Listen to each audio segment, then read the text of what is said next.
I'm attractive to my haters, outlast them.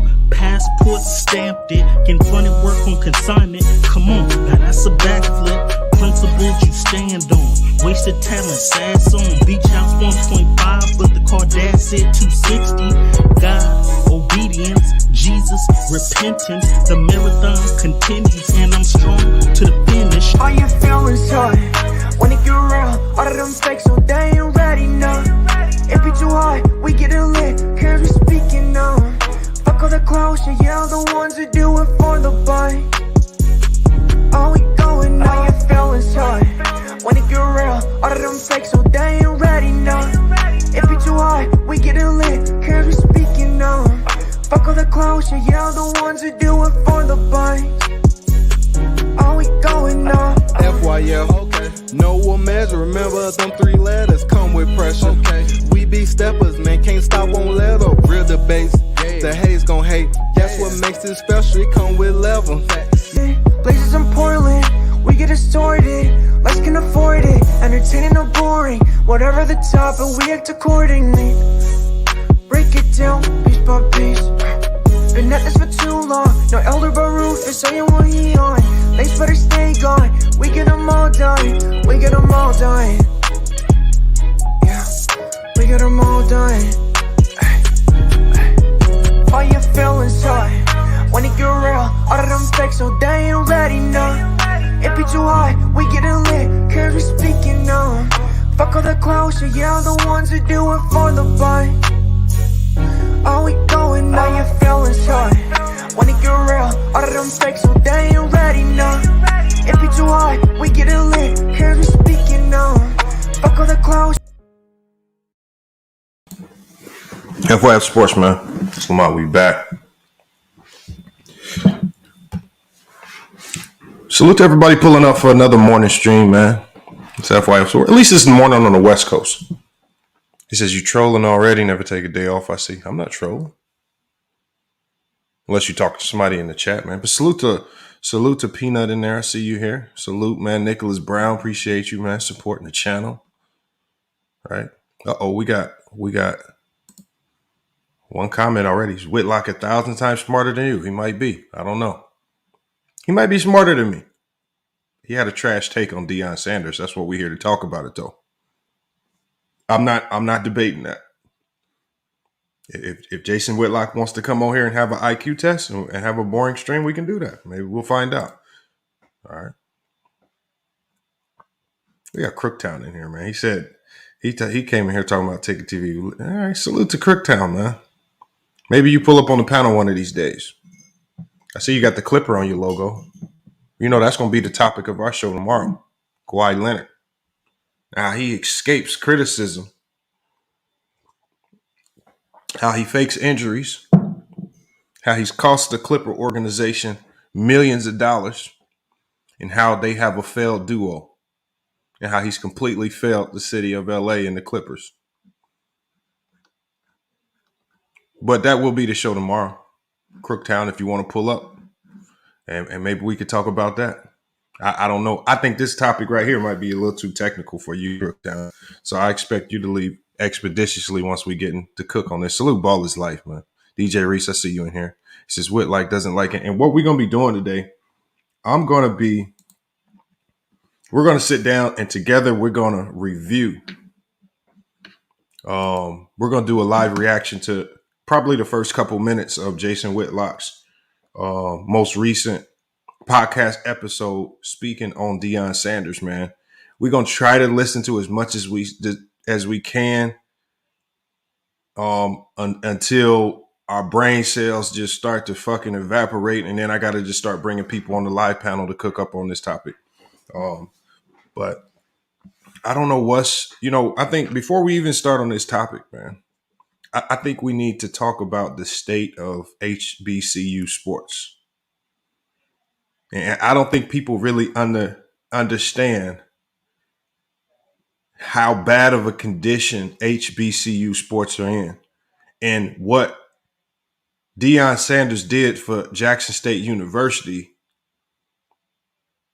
it should be an example for other schools and other coaches, because HBCUs are getting, sometimes they're getting the players, right? We've seen 5-star players commit to HBCUs, football and basketball. We've seen headline coaches like Deion Sanders go commit to coach at these schools. But I think the biggest failure of HBCU sports is that they never capitalize on themselves after making these major moves. Salute to Mingo Jester. I think when we talk about HBCU sports, what did they do to double down once they got Deion Sanders, once they saw Deion Sanders was fully vested? A lot of people don't realize that Deion Sanders donated half of his salary to build the Jackson State football practice facility. What other college coach in football has to donate his own salary just to build a practice facility? Why is Jackson State University, why are they not going out getting the money now that you got Deion Sanders? Why are you not hiring people who can market the school and get people to donate more to the school to build why does your own coach have to donate half his salary to build a practice facility? And that's because HBCUs, you're dealing with a lot of selfishness, you're dealing with a lot of laziness, and you're dealing with a lot of administration themselves that don't care about building up the school. And so when you hear a lot of this talk around Deion Sanders, especially when we listen to this Jason Whitlock bullshit, Jason Whitlock going to be talking a lot about, I wish Deion Sanders would have stuck around and built up this. And no, it's not Deion Sanders' job to build up Jackson State University or HBCUs. Let's not act like Jackson State is the only small school in America that's had a great coach and that coach is left for a better job. We see this happen every NCAA basketball tournament where some small school has an historic run, but that coach leaves on the first train smoking because he got his name hot and he's taken off with the clout to go to greener pastures. We see this with everybody else, on top of the fact that we are now seeing guys with absolutely no coaching experience at all get not just college jobs, we're watching these guys get pro jobs. How many times has Lane Kiffin switched schools, switched jobs? We see a lot of other coaches, especially white coaches, swapping jobs all the time. I was just at a basketball camp a couple of weeks ago, and I'm sitting here listening to different coaches talk. And one of the things that turned me off to coaching college sports is that, I'm just listening. I'm like, really, one of the hardest things you have to accept when you go into coaching is that coaches are always looking for the next best opportunity. And in Deion Sanders' case, he's always been about what? Getting his players to the NFL. And the one thing that was never going to happen, because he spoke about this in a press conference. He spoke about it in the press conference, but he said, and hoop jargon, I want to bring you on to talk about this because I know you've been covering it a lot. But Coach Primetime said,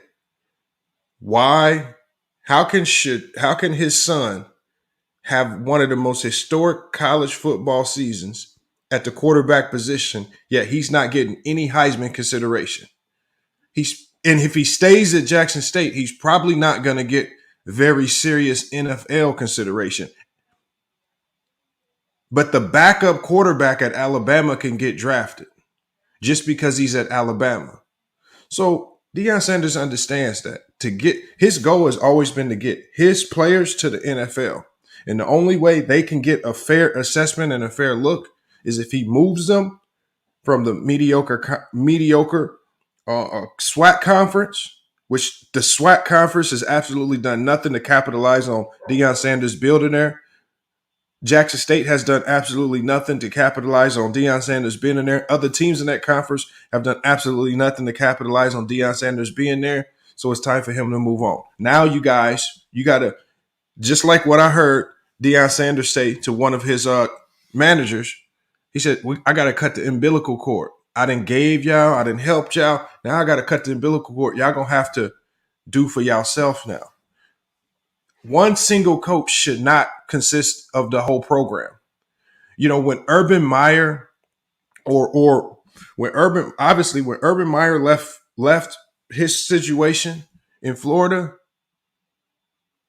Florida was still a good football school, right? When Ohio State transitions coaches, they're still a dominant powerhouse.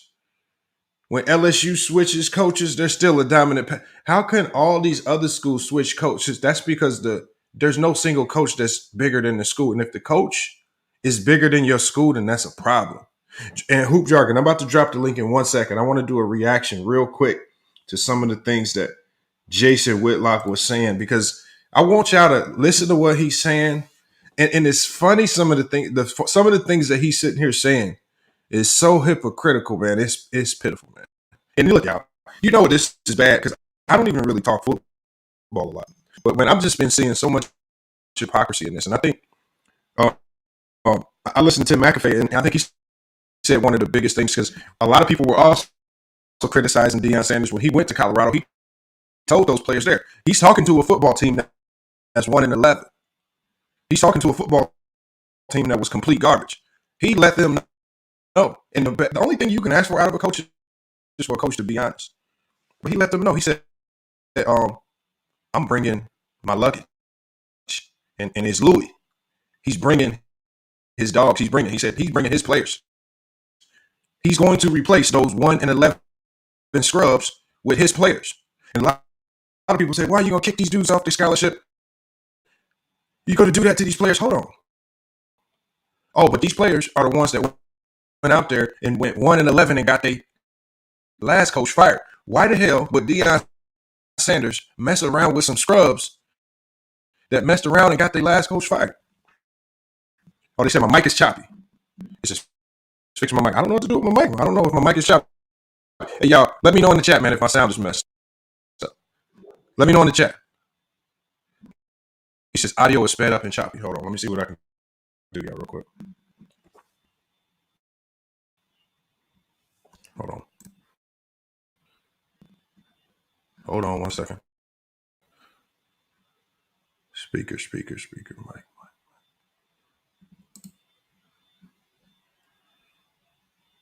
I don't know.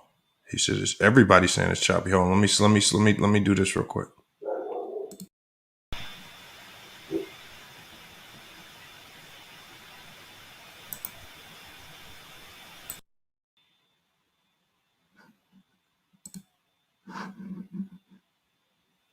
All right, let me know if that's better, y'all. I don't know. Maybe it'll fix itself because there's nothing that I'm seeing on my end that I could change. Okay, cool. Says it's better. Okay, appreciate that. All right, appreciate that, y'all. Appreciate y'all letting me know that. All right, cool. But yeah, so what we're gonna be doing is we're gonna watch a little bit, because, and it's funny that Jason Whitlock is talking about how this is going to impact black people on a network that only white people watch. That's the funniest thing. And see, this is why I really can't respect anything that Jason Whitlock says. Because if you do want to say something critical, then go in an environment, go on a podcast, or speak to people that are listening to you. Right, let me get this video pulled up. Give me 1 second.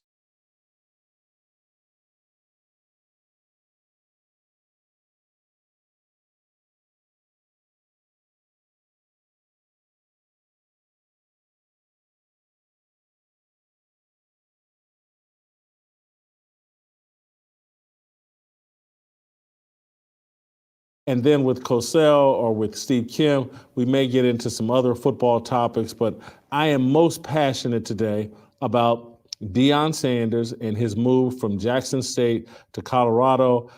Anybody that's followed my Twitter feed knew that I kind of thought and predicted wrongly that Deion would not leave Jackson State for Colorado. I was wrong about that. I didn't think it was a good enough job. It kind of shocked me and surprised me. It speaks to, I think, Deion's desperation to get away from Jackson State, that perhaps Deion just wasn't happy there and needed to be in the comfort of more palatial Deion didn't want to struggle anymore, and so he's run off to Colorado, where he can get better facilities, a bigger paycheck, and access to better athletes than he was getting at Jackson State. And so my first initial thought, and I'm going to expound on this probably a little bit. Hey, I got to stop it right there. That statement right there was already stupid. So he's about to. So first of all, he says, I didn't think Deion Sanders would leave JSU. And then he proceeds to give about 10 different reasons as to why Deion Sanders left JSU. It's just dumb, man. First of all, he says he's leaving for greener pastures, better players, better facilities, better resources. What? What? Like, that's stupid already.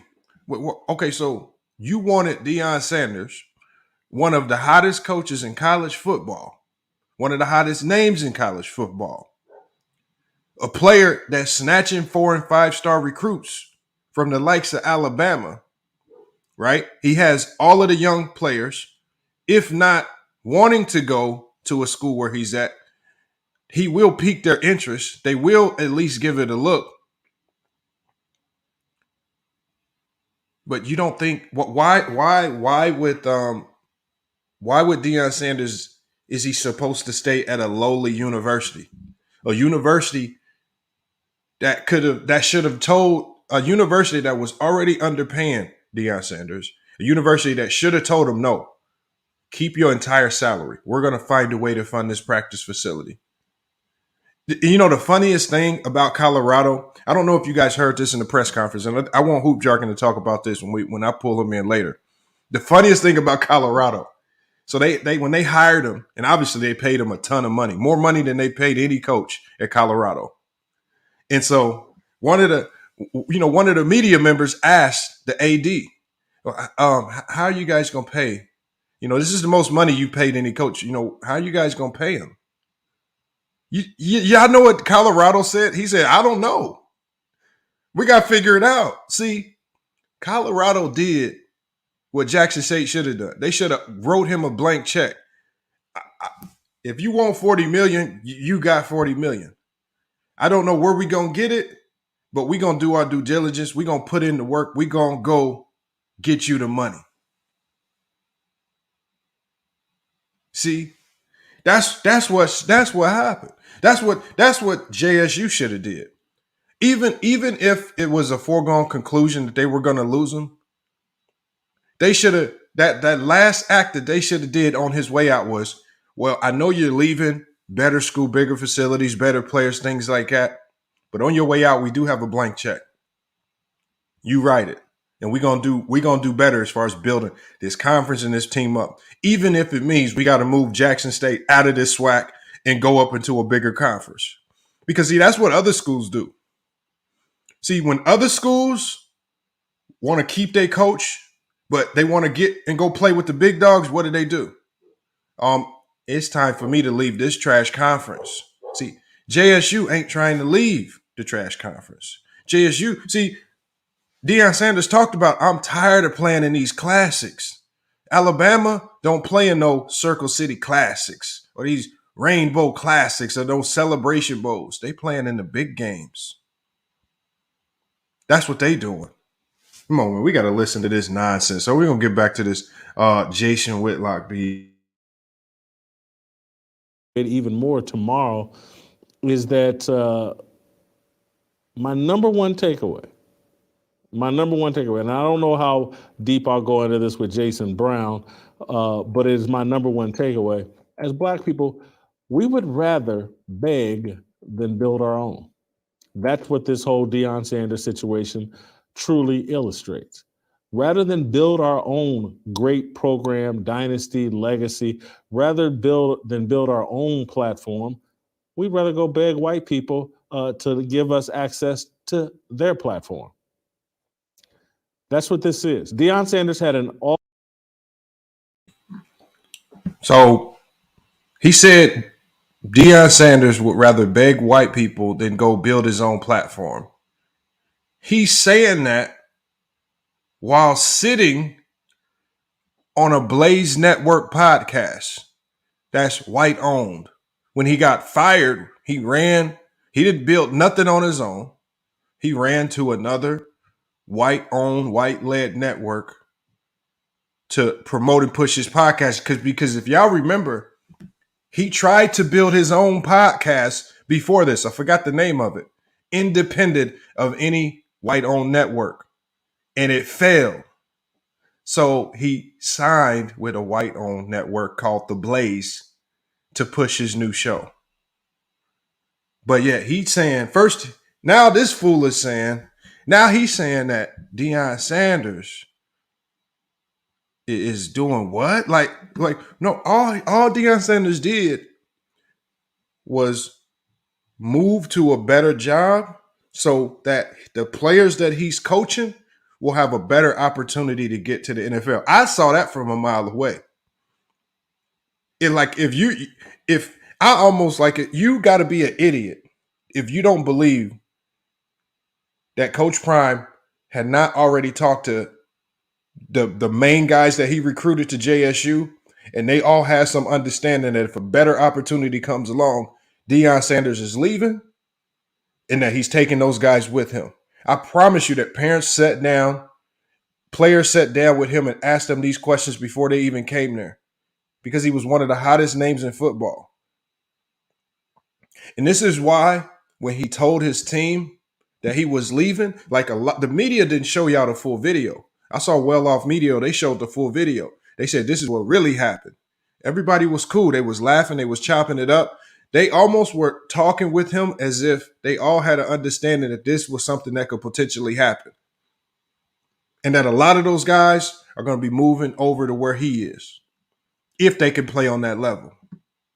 Yes, fact. Shout out to Well Off Media, man. I'm talking, they put out some good context. They be putting out the truth. Jason Whitlock is not telling the truth on this matter. We're going to play a little bit more. Like I said, I probably only can stand. He was with Outkick. But grain of salt. He continuously tries to run the white media LS. But he did something in between. When he left Outkick, he tried to start his own thing and it completely flopped. He couldn't build nothing on his own, just like he's asking Deion Sanders to build on his own. And now he's on the Blaze. I don't know how much wider of a network you can get on than the Blaze. And I promise you, if y'all ever see the Blaze network on my channel, I mean, y'all would need to know it's a whole bunch of money involved. That's just a business move. Like, see, I don't knock business moves. And I'm not knocking Jason Whitlock for signing with the Blaze. I'm not knocking him for that. But he can't sign because Jason Whitlock has his own name. He could start and build his own. Why does he need the Blaze? He ain't built nothing on his own telling Deion Sanders to build on his own. So you knock Deion Sanders' business move after making the same business move himself. He's a clown, man. It's just dumb. Hold on. We're going to listen to a little bit more what Jason Whitlock is saying, man. Awesome opportunity. And not just Deion Sanders, a lot of black celebrities that you hear running their mouths about Black Lives Matter and diversity, equity, and inclusion, and black coaches just don't get a chance. All these people that are so pro-black. You won't hear one black celebrity today, tomorrow, next week, anytime last week say, oh man, I'm mad Deion left Jackson State because I was going to donate $50 million to Jackson State's football program and athletic program in order to keep that thing rolling. You won't hear P. Diddy say that. You won't hear LeBron James say that. You won't hear Dr. Dre, who gave $70 million to USC. You won't hear him say that. You won't hear Oprah Winfrey. You won't hear any of the people, any of the alleged pro-blacks talking today or any, man, you know why I'm mad Deion left? It's because I was just about to dump a bunch of money into Jackson State and really try to take SWAC football to the next level. You won't hear it. You know why? Because we think that the white man's ice is colder. Period. End of story. And we don't believe in building anything of our own. Period. End of story. You won't hear any of the talking heads, any of the media personalities say, hey, how come Black celebrities and people of wealth didn't rally behind Deion Sanders and Jackson State and other HBCUs and see that Deion created a great opportunity to build the HBCU product into something great and profitable and exciting and sustainable for HBCUs? How come Black celebrities didn't rally around him? What you will hear is some will complain, oh, Deion ran off for Colorado, or you'll hear him saying, of course Deion left. That's what he's supposed to do. He's supposed to elevate. And it's because anything that's all Black, we don't think is any good. So we don't build it, we don't invest in it, and we certainly don't support it over the long haul. That's my number one take. My second take, which I will bring in Jay Bree. No, not true. HBCUs get a ton of money. HBCUs get a ton of money. And HBCUs waste a ton of money. Like I said, Colorado, if you listen to what the AD said, they had no clue how they were going to pay. They had no clue how they were going to pay it. What they did was they just basically said, we're going to figure it out as we go. We're going to get the boosters. We're going to work with Coach Prime. We're going to get all these in. We're going to bring a ton of money in. Because the reason why he went to Colorado is because when Colorado gave him that big contract, that means they understand his value. They understand what he's going to bring to school. And that tells him right there, they're going to do their part. I cannot say it. I feel like Deion Sanders was doing too much at Jackson State. He was doing more than any head coach should be doing. That's what he was doing. He was doing a lot more than what a head coach was doing. Giving up half his salary, using his resources, all those suits. When you saw these guys wearing full suits to games, he's using his network with Michael Strahan to get him suits, right? He used his network with American Airlines to make sure the team flew in first class every time they traveled. He was doing a lot more than he needed to be doing. He keeps it, so his video title is blaming Deion Sanders for leaving. Yet when he talks, he's talking about HBCUs. See, he's talking about how bad HBCUs are being ran and how they're not being funded well. And then he's basically saying, Deion Sanders, you need to stay in this situation. I don't think it's Deion Sanders' job to build up HBCUs. I think it was Deion Sanders, his job as a football coach is to turn boys into men and to get as many as those boys to the next level as possible and turn them into millionaires. And the unfortunate reality of the situation was that a lot of those kids at Jackson State were never going to see the NFL if he stays at Jackson State. And his goal is to get a lot of these kids to the NFL. And Hoop Jargon knows this as well, because there's a lot of kids probably in that program. There's a ton of kids in that program. And I've seen it in basketball as well. Once they graduate, they don't know what to do. Some of these athletes, especially these high-level athletes, if they don't have their sport once they graduate, they don't know what to do. I know it's sad. It's a sad reality of sports. And this happens with white athletes. It happens with black athletes. So he's just making sure, look, my guys that are good enough to go to the league, even the guys that are borderline, they will be going to the league. And you can no longer use the stigma, because if y'all remember the press conference that he says, how am I good enough to get a job and move up to a big time program and get that national recognition? But his quarterback, one of the best quarterbacks in the country, can't get any Heisman consideration. with some of the most historical numbers that we've seen. And the reason why is because nobody respects football in the SWAC. This was all a business move. On top of the fact he's doing this, the number one reason why he's doing this, his number one motivating factor for doing this has to be his sons. He wants this, if he wants to see his sons follow his footsteps, they needed to move on from JSU. Right? He was getting too much pushback from not wanting to do these classics, which are really low quality football games. Right? If anybody, like I used to go to the Circle City Classic a lot in Indianapolis, right? Because my dad, a lot of people don't know this. My dad is a Jackson State University alum. On top of that, my dad was a Jackson State University drum major. A lot of people don't know this. This is why we would go to the classics, especially when JSU was involved. Right? His main thing was always watching the Battle of the Bands. It's just, so I understand going to all these classics. I know exactly what Deion Sanders is talking about, because you know what we would do after the halftime show? What would we do? We would leave the football game. When you go to these classics, if you've ever been to these classics, the football game is the last thing you're paying to. When people go to these classics, I promise you, they're only waiting for the Battle of the Bands at halftime, and a lot of people are leaving. The schools will prioritize the bands over the football team. D Street said his son Shiloh is staying, and look, more power to him. Look, I mean, Deion Sanders raised grown men. They can make their own decisions. I don't think Deion Sanders wants a ton of guys just leaving. I don't think he wants a ton of players just leaving JSU, running over there to Colorado. He wants them to make his own decision. But he's made his decision.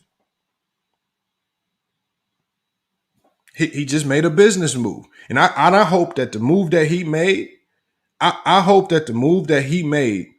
it needs to be a very, very firm example to all of the athletes that he has, to let them know you should not be completely loyal to anything in the business spectrum. In business, your loyalty is tied to money.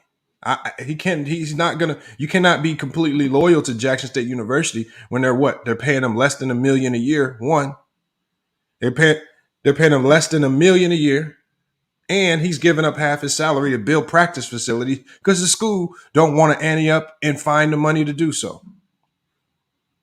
Come on, we're gonna listen to a little bit more of Jason Whitlock crying and Jason lying. Brown, welcome back to the show. I don't think Deion Sanders is going to be successful at Colorado. I hated his speech to his players at Colorado yesterday. JB, I know, at least based on for what I saw on your Twitter, you liked it. I want to play an excerpt starting off. Hold on, Joshua Keefe. Or Eddie. Eddie says, I respect his business move, but all that other talk about SWAC, that was not bogus. He was SWAC. He put the SWAC on the map, Eddie.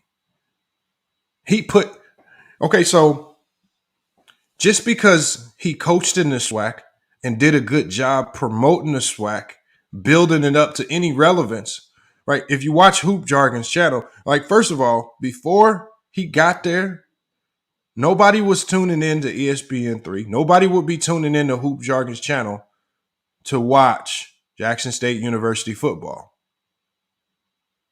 The funny thing is, I don't even know if Jackson State is SWAC. I don't know if the SWAC is SWAC, because without Deion Sanders, they wasn't promoting nothing. I don't even watch college football or even football like that, but I would actually go to Google and see the score of the Jackson State football game just to see if they are staying undefeated. Because of Deion Sanders, I'm not doing that.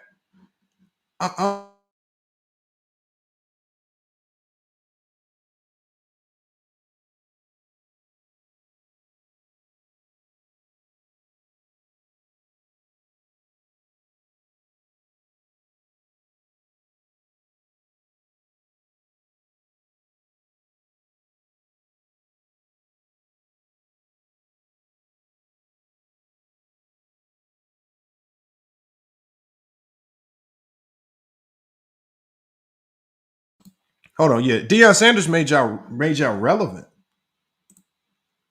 Deion Sanders. Yeah, I think I got it fixed. Deion Sanders made the SWAC relevant. He made the SWAC relevant.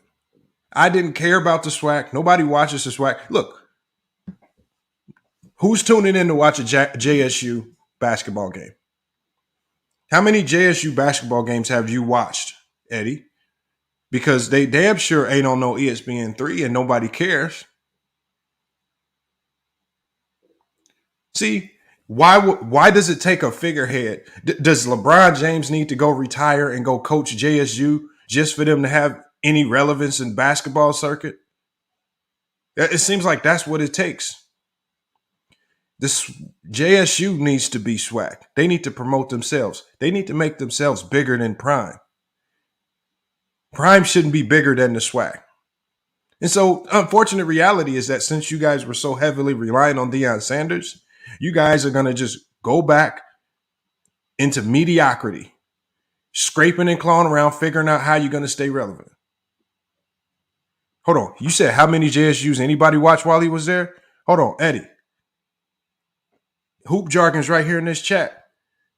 Hoop Jargon will have like 2,000 and 3,000 people on his live stream when he was running the games, watching JSU football games.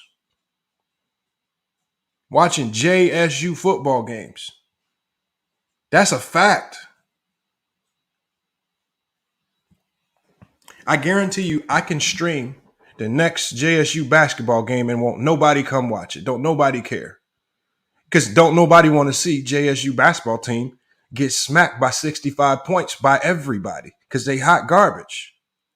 Because that's the only thing that happens when these HBCU basketball teams walk into the school. The schools are thinking, how many points are we going to beat these scrubs by? Because they're not well funded. They don't recruit well. Their own conferences don't care about building them up.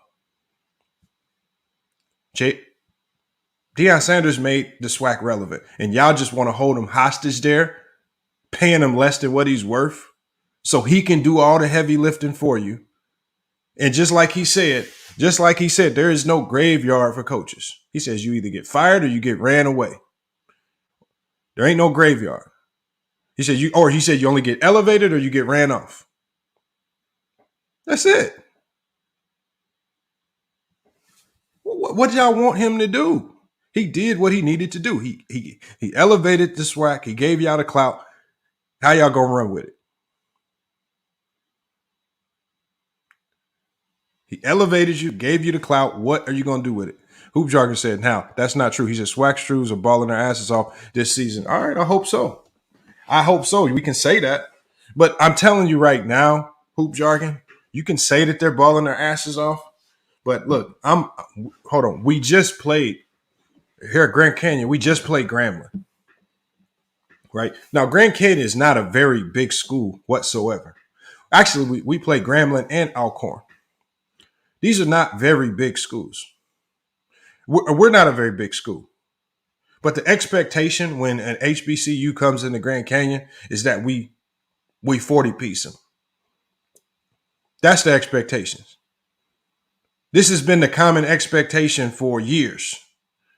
We might have a one-off year. You might say that they're better this year, and I know you want to defend HBCU schools, but the reality of it is when HBCUs come walking in the door to any other university that is not SWAC, it's our job to beat the life out of them. And then look, great win for Grambling. Great win for Grambling. But Grambling ain't putting the fear in nobody. I'm just telling y'all. I mean, I saw Alcorn beat Wichita State. Great win. I know they've got some good wins. Great win, but what are they going to do? Like what I'm saying is, first of all, I don't care if they got a win or two, because the way you build your brand up, the way you build your name up in college sports is you have to show these kids bigger and better facilities. You have to show these kids that you're pulling in 4- and 5-star recruits consistently. You have to show them massive NIL deals outside of Deion Sanders and the JSU football team what SWAC schools are doing that efficiently. What SWAC schools are consistently bringing in 4 and 5 star recruits on the basketball side and the football side outside of Deion Sanders and Jackson State in his tenure when he was there? None of them were. Martez says high schools don't fear Grand Canyon. They may not, but we definitely will beat the life out of a HBCU. That's a fact, and we already have this year.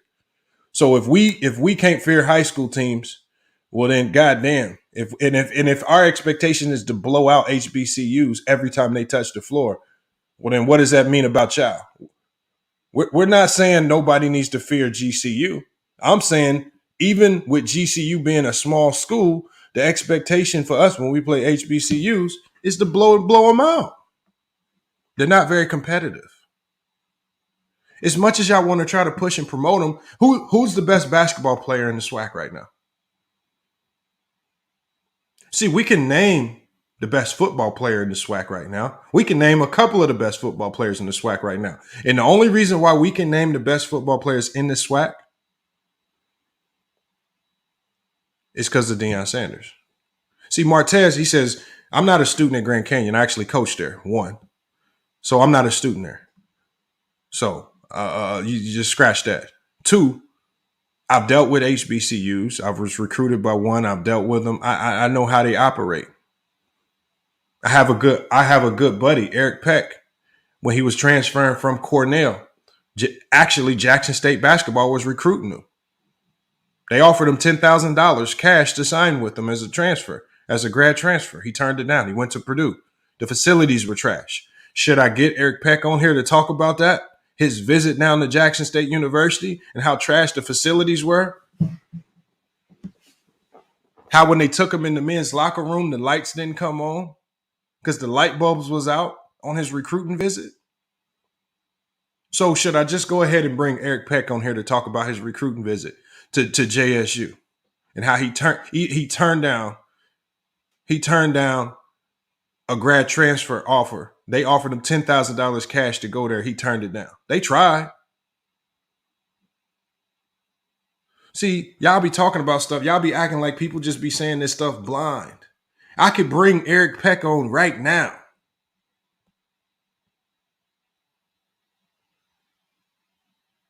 I'm telling you, these kids, when you bring them in, don't care about I am SWAC bullshit.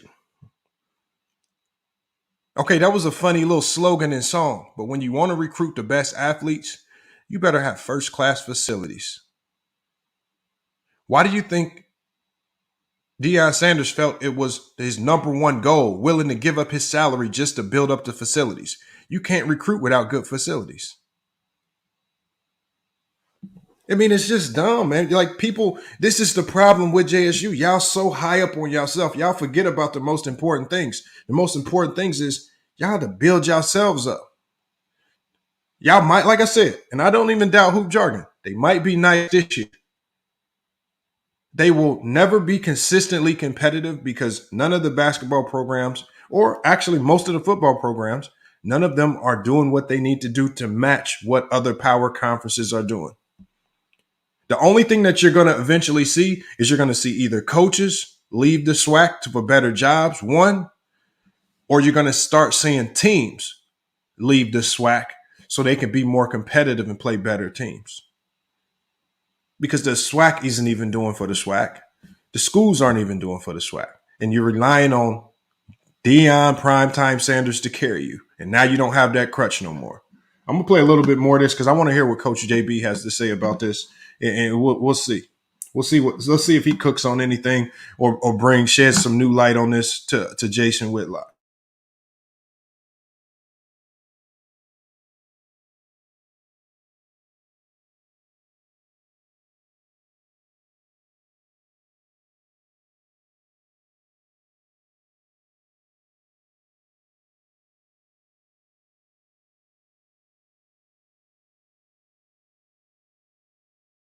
Fans, the student body, and some of your parents have put up with for probably 2 decades now. I'm coming. And when I get here, it's going to be changed. So I want y'all to get ready to go ahead and jump in the portal and do whatever you're gonna get. Because the more you jump in, the more room you make.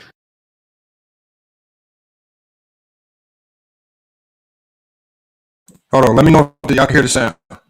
Y'all hear the sound? I thought the sound was on. I'm gonna go ahead and play it. Put a one in the chat if you keep getting it. Because we bring kids that are smart. Say that, smart. Smart. Tough. He's telling kids to jump in the portal. The more of you jump in the portal, that's good. And now I want you to repeat after me. Smart, tough, blah, blah, blah. We'll play another. I don't know if we'll play the clip, but he's talking. Nobody wearing hats in the meetings, but he's wearing a hat. I'm sorry. I'm coming. This guy thinks he's Jesus Christ. I'm just sorry, man. Coaches need to talk about we, not I. I just don't see this working over the long haul. I think it's great what he did at Jackson State. He recruited more talent than everyone else at Jackson State, and that's why he won. In the Pac-12, he will not recruit more talent than everyone else. He's actually going to have to coach, motivate, and lead. And promising your son and other players jobs before a practice. See, that's how you know Whitlock don't know nothing about nothing. This is how you know Whitlock don't know nothing about coaching. Winning in a major conference is all about recruiting. To win in a major conference, you can be a mediocre coach. And we've seen this time and time again. You could be a mediocre coach, and as long as you do a good job of recruiting, and we've seen this in basketball and we've seen this in football. If you can recruit, you will win. We've seen you do not have to, because a lot of times you could just get a good assistant to do most of the legwork with regards to coaching. Quarterback coach, wide receiver coach, offensive line coach, defensive line coach. Head coach is just a good game manager that knows how to recruit his ass off. Why can't Deion Sanders be that? Why can't Deion Sanders be that? See, Deion Sanders never came in professing, I'm the greatest offensive line coach. I'm the greatest defensive line coach. He just came in saying, I know how to win. I know how to recruit. And the way he gets it done, he praises his staff a lot. And then you say he's not going to win. Jason Whitlock has the nerve to say he's not going to win in the Pac-10. Well, hold on, Jason Whitlock. Well, the last goddamn coach wasn't winning. I guess he just wants these teams just to stay stagnant with these losing coaches and not try anything to get better. And he just wanted Deion Sanders to stay in his lowly SWAC and continue to try to grind and not just carry JSU, but carry every other team in the SWAC on his back. He's telling these teams, stop playing in these dumb classics. Stop playing in these humongous arenas. And when you see it on TV, it looks like we only got 100 fans in it. Stop doing that. He's trying to give them good advice. And they just not listening. Let me get this spam up out of here. He says Colorado has hired 3 black coaches in a row. I don't care who they hired. Whoever he was losing. They got him up out of there. You can't go 1-11 and as a player. First of all, this happens in college basketball all the time. When a new coach comes in, you might as well go ahead and transfer out. You can't expect to stay on the roster. You can't expect the new coach just to deal with you being subpar. Unless y'all was a stellar team already and your coach just left a stellar program. If a new coach comes in, your scholarship is in jeopardy. A lot of people don't realize that scholarships in college are not 4-year scholarships. Scholarships in college are 1-year contracts that get renewed every year based on your performance. There's no scholarship that's guaranteed. I think there might have only been like 1 or 2 players in basketball and college and sports that have gotten literally 4-year scholarships, but scholarships are not 4 years. You got to renew them things every year. And if you ain't, and so if you're a 5-star, you come in and you playing like a 1-star, you're going to be gone. Or what the coaches will normally do is they'll say, well, I think it'd probably be best for you to go into the transfer portal. We just had a guy named that. He was a 4-star named Jaden Stone. It just wasn't working out. He came in, it's like, man, it's just not working out. It's probably your time to go ahead into transfer portal. We're not going to be renewing your scholarship. He moved on to Detroit Mercy, having a good season. Liam Lloyd, another player we did like that. So those players didn't hold up and do their job. They got that coach fired. How can you get your coach fired with poor performance and expect to keep your scholarship? Y'all got to go. There's nothing wrong with being honest with them because college needs to replicate real life. So that's all it's doing. They're replicating real life. Y'all basically are getting fired. If you're good enough, we might keep you on staff. If you're not, you out of here. He says FYF Sports Space is not totally true. He says MSU, Michigan State current coach left Colorado to take that job. All right.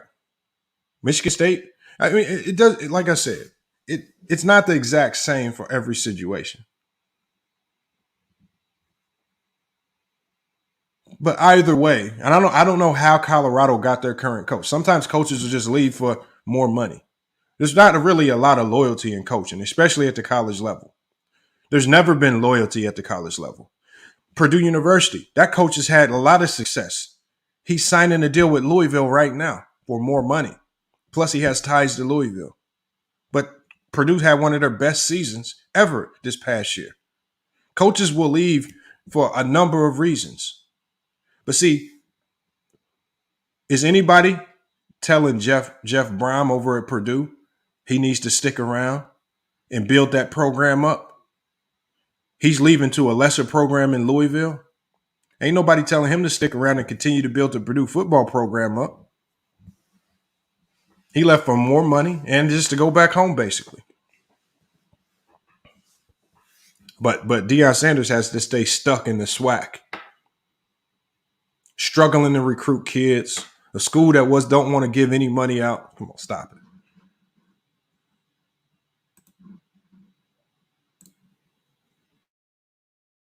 Has even been played. Doesn't work for me, JB. First of all, I think there's a misconception out there on when that meeting you just showed was several days before they even played the Jackson State Southern game. So that people aren't letting you know that. If you listen to what he said earlier, he said, when I get back here, after I finish what I started at Jackson State, I already knew this because, Jason, I have 2 players that start there at Colorado that played for me at Indy on Last Chance U. So I have 2 players there, Chance Main, Jamar Chase. They both play there. And so that meeting right there was held several days before he even left Jackson State. So that was all on the wrap. He was already there. Everyone knew he was taking the job. People were asked not to say anything to anybody.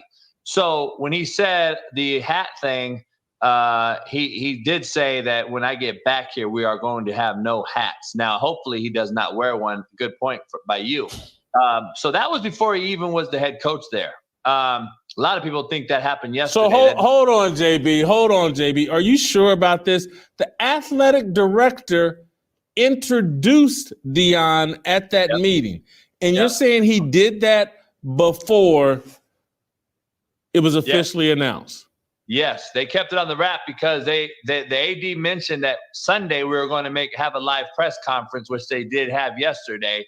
And if you look, what was he wearing?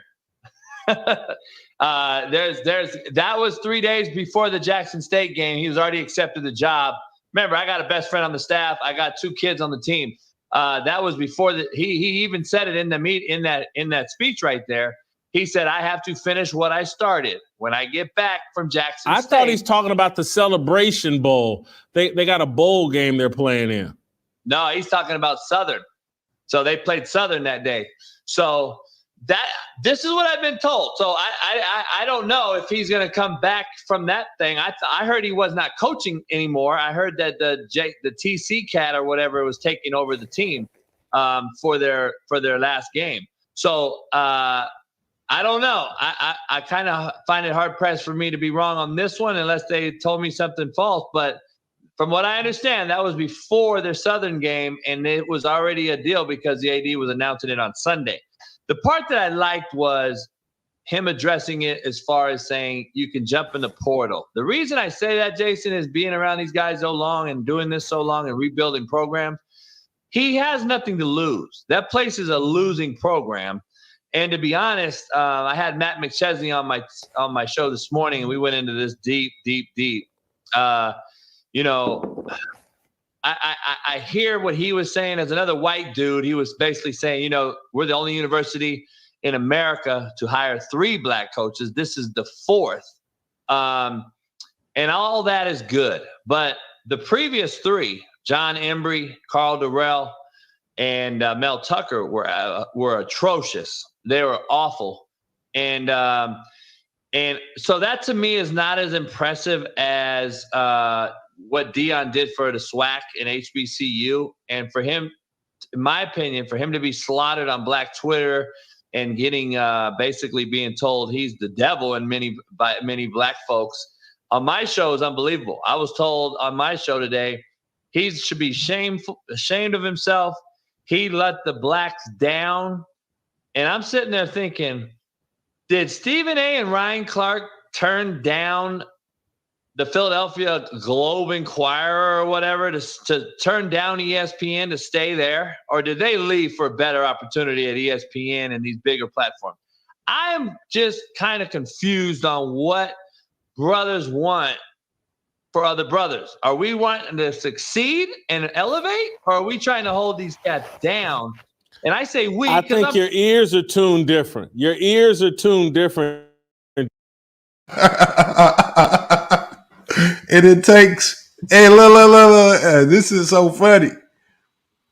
And so I'm curious to see what Jason Whitlock's response is. Because the funniest thing on this panel is that it takes the white dude to talk some sense into the black dude about a black issue. That's the funniest thing about it. This is all about elevating bigger and better positions, right? Getting kids to the NFL. Like the big picture in this is, especially if you're a football coach, if you're a football coach at the D1 level, it's all about how many kids you can send to the NFL. When you send a kid to the NFL or the NBA, you change their life, right? I'll give you an example. At Purdue University, a lot of I don't know if people remember Purdue University or players, but they had a guy by the name of Carson Edwards on the team. Carson Edwards was a junior. He was wanting to come back for his senior year. And Coach Painter went to him and said, your draft stock will not get higher. I would love to have you back for another year. But if you stay, you're going to cost yourself about $5 to $10 million. And then look, Carson Edwards right now is actually no longer in the league. But what Matt Painter helped Carson Edwards get was a ton of money in his bank account. Money in his bank account that's going to affect him for the rest of his life. Matt Painter helped him make a decision. He helped him get to the NBA, which is the goal.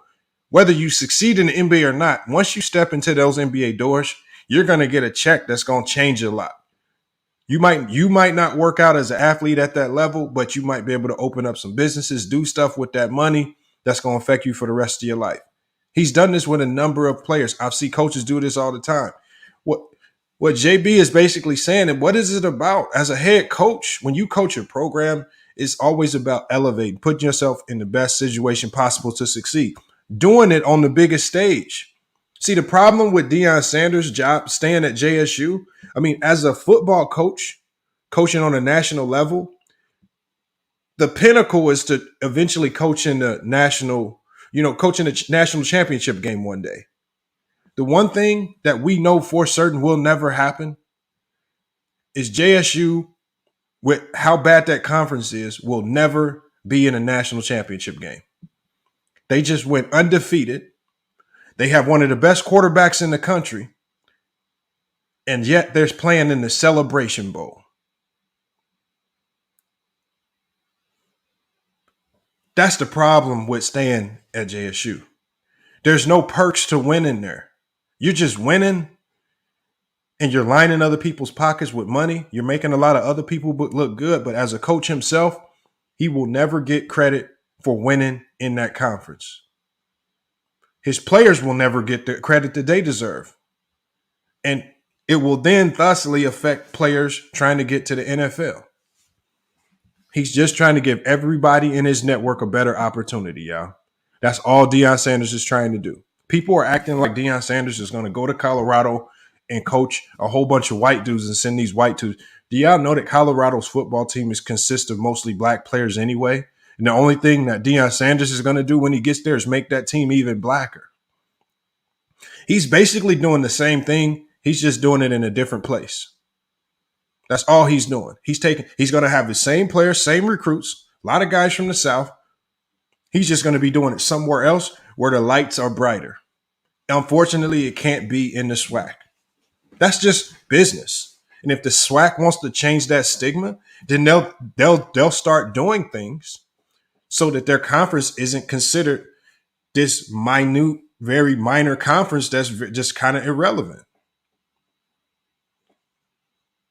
Fred Dorsey says JSU had a chance to win a bowl victory, but wasn't given a fair chance. I mean, you can say that, but again, Fred Dorsey, the stigma on these small conferences, y'all act like it's only the SWAC.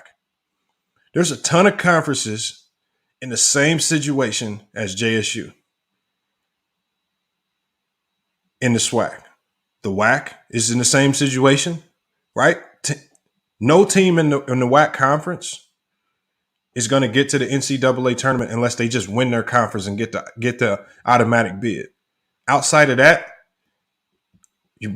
teams in the WAC are just not competitive enough just to come out and get in to get an at-large bid. American Pastor Travel says facts. Everyone was making money off Deion. People was making money off parking in Jackson State. Says many not so. He says many not so good upstart YouTube channels emerged when Deion Sanders arrived. But you know what? And the thing is, American Pastor Travels, I don't think Deion Sanders minds. But see, what's happened now is there's a lot of people now. Let's say you do have a YouTuber, and this is not. I'm not talking about Hoop Jargon. Hoop Jargon has been an elite YouTuber even before Jackson State coverage. But just in general, what I'm saying is now that he's given some of these YouTube channels a boost and he's gone, now he's cut the umbilical cord. Now what can you do for your channel to thrive without Deion Sanders and JSU football? See, he's given a lot of people that boost. JSU has a great foundation right now. As long as they bring the right coach in with a similar mentality, with a will to recruit, they will be in the same position that they're in.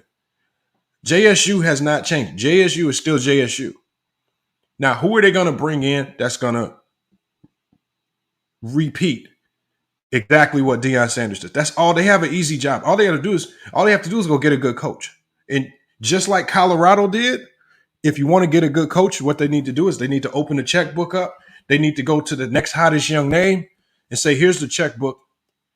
They say, here's the checkbook. I need you over here at JSU. We're going to do what Coach Prime did. We're going to do it better. That should be the goal. Just set high goals. Open the checkbook up. Bring people in. That's all you got to do. Build on the foundation that you have. Like I guarantee you, now that Coach Prime has moved on, do y'all think Hoop Jargon's just gonna stop making content? No. He gonna build on the success that he had. He gonna elevate. He gonna talk about this Cowboys. He gonna talk about his basketball coverage. He gonna continue to bring coaches and everybody on and continue to elevate his content like he's been doing. He gonna take the small wins that he got promoting and talking about JSU football. He gonna continue to build. That's what JSU needs to do. And all of the people that are sitting back crying and complaining that he left, those might be the people that Whitlock is talking about. The people that are lazy, looking for handouts, want other people to do the things for them. I mean, that's who he might be talking about. But again, the title of his video is not talking about those other people. The title of his video is talking about Coach Prime. So like I said, this is why I feel like Jason Whitlock is extremely hypocritical in this video.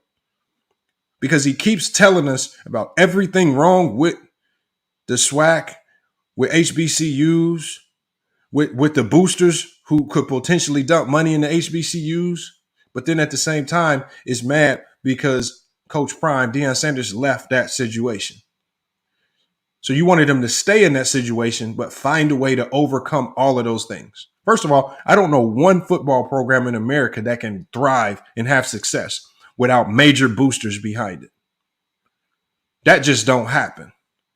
And now with the NIL deals in place, you better have some really, really, really big dogs pushing your school, putting money into your school, putting money into your football program, or you will not be successful.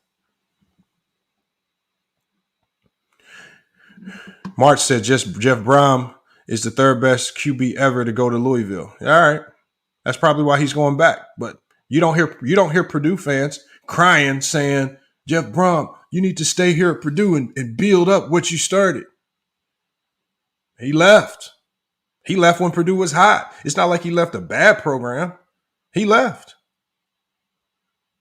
But Jeff Brom left for brighter pastures in his eyes.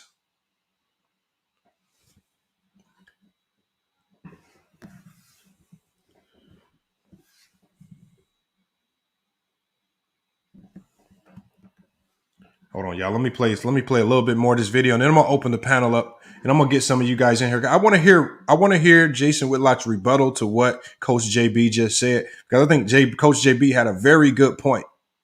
And I want to hear what Jason Whitlock's rebuttal is going to be. Then we're going to drop the link in the chat. We're going to open the panel up, bring you guys in here to talk about this particular topic. Let me go ahead and play this.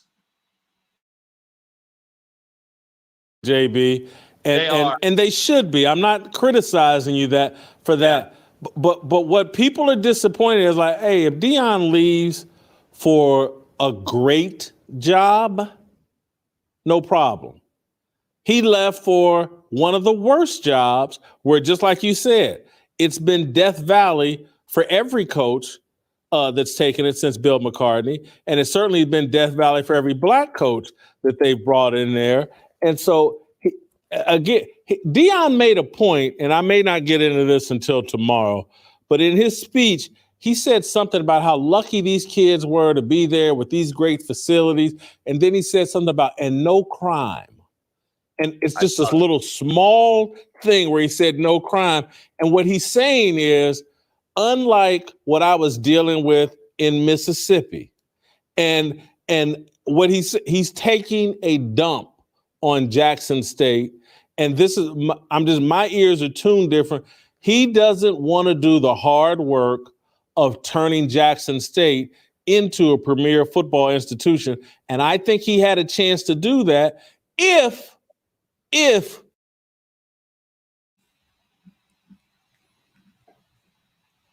what is he talking about? He said that Deion Sanders didn't want to do the work to turn them into a good football team. Does Jason Whitlock know they were undefeated this year? Is he stupid or something? Does he know that they have arguably one of the best quarterbacks in the country? One of the best players in the country in Travis Hunter? He don't know that? He already turned them into a football powerhouse. See, the problem, and this is something that Deion Sanders, if you listen to what he was saying, he said the problem that creating a powerhouse in the SWAC, the problem with creating a powerhouse in the SWAC is that if you do it in the SWAC, nobody's going to give the players any appreciation. The only person that was getting appreciation and credit out of the SWAC was Deion Sanders. Deion Sanders talked about this in multiple press conferences. He says, Why is my quarterback not looked at as a Heisman quarterback, but yet I can get looked at for powerhouse jobs? Why? And it goes to Judah. He says Deion sucks. I mean, that's your problem. You can say that, but the man was undefeated this year. There was no team that beat him. The man had one of the best recruiting classes in the country. I mean, he out recruited some major schools. I mean, no matter what you think of him, you just have to call it what it is, even if you don't like him. He said he's not Heisman because he's weak. And you know what? The ghost of a Judah tribe. Check this out. How many Heisman quarterbacks have we seen go to the NFL and pan out to be absolutely nothing at all? See, his job is going to be to make sure he gets his players to the NFL. If they get to the NFL and they're trash, that's fine.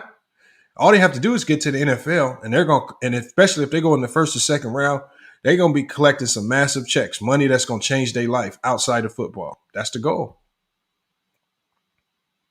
Let's get everybody in on some of this generational wealth, not just Coach Prime.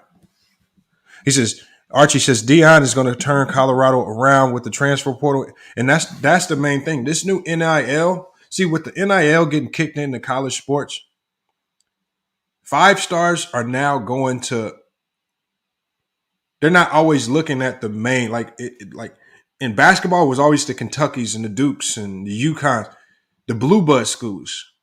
But once the NIL kicked in, now a player can go to Wichita State. Now a player can go to a smaller school, get a massive NIL deal, still with social media, get a ton of recognition. So you don't have to. So the NIL kind of changed a lot. And I think Coach Prime saw that. This was his time to capitalize on it. He has a school that's willing to get a ton of boosters that dump money into NIL programs. He knows what to do to win. He says, I hope they get destroyed every game. I'll be rooting against them. I don't know. You kind of sound like you're just trolling, so I'm going to just ignore you because you just sound like you're trolling. Fred Dorsey says Deion was coaching high school kids and Pop Warner teams. Facts. So since he was coaching high school, why weren't y'all mad that he left the high school team and built the high school team up? Why y'all only mad when he leaves Jackson State? Hold on, I'm going to go ahead and stop this. I'm going to go ahead and drop the link. Let's get some people in here because I see some. I like the fact that we got people on both sides of the spectrum in here. I don't mind that at all. So we could just go ahead and drop the link and get you guys, some of you guys in here. I'm just calling it like it is. I'm just calling it like it is. I mean, I don't care that Ghost of Judah has a different opinion, but you got to be able to come up here and explain yourself to a certain degree. I mean, if you're going to say they're going to be trash, you got to give me a reason as to why they're going to be trash. And they're already trash. Colorado's already a horrible team. Are you saying they're going to be worse than what they were this year? They were 1-11 this year. Are you saying that you don't believe Deion Sanders can improve on 1-11?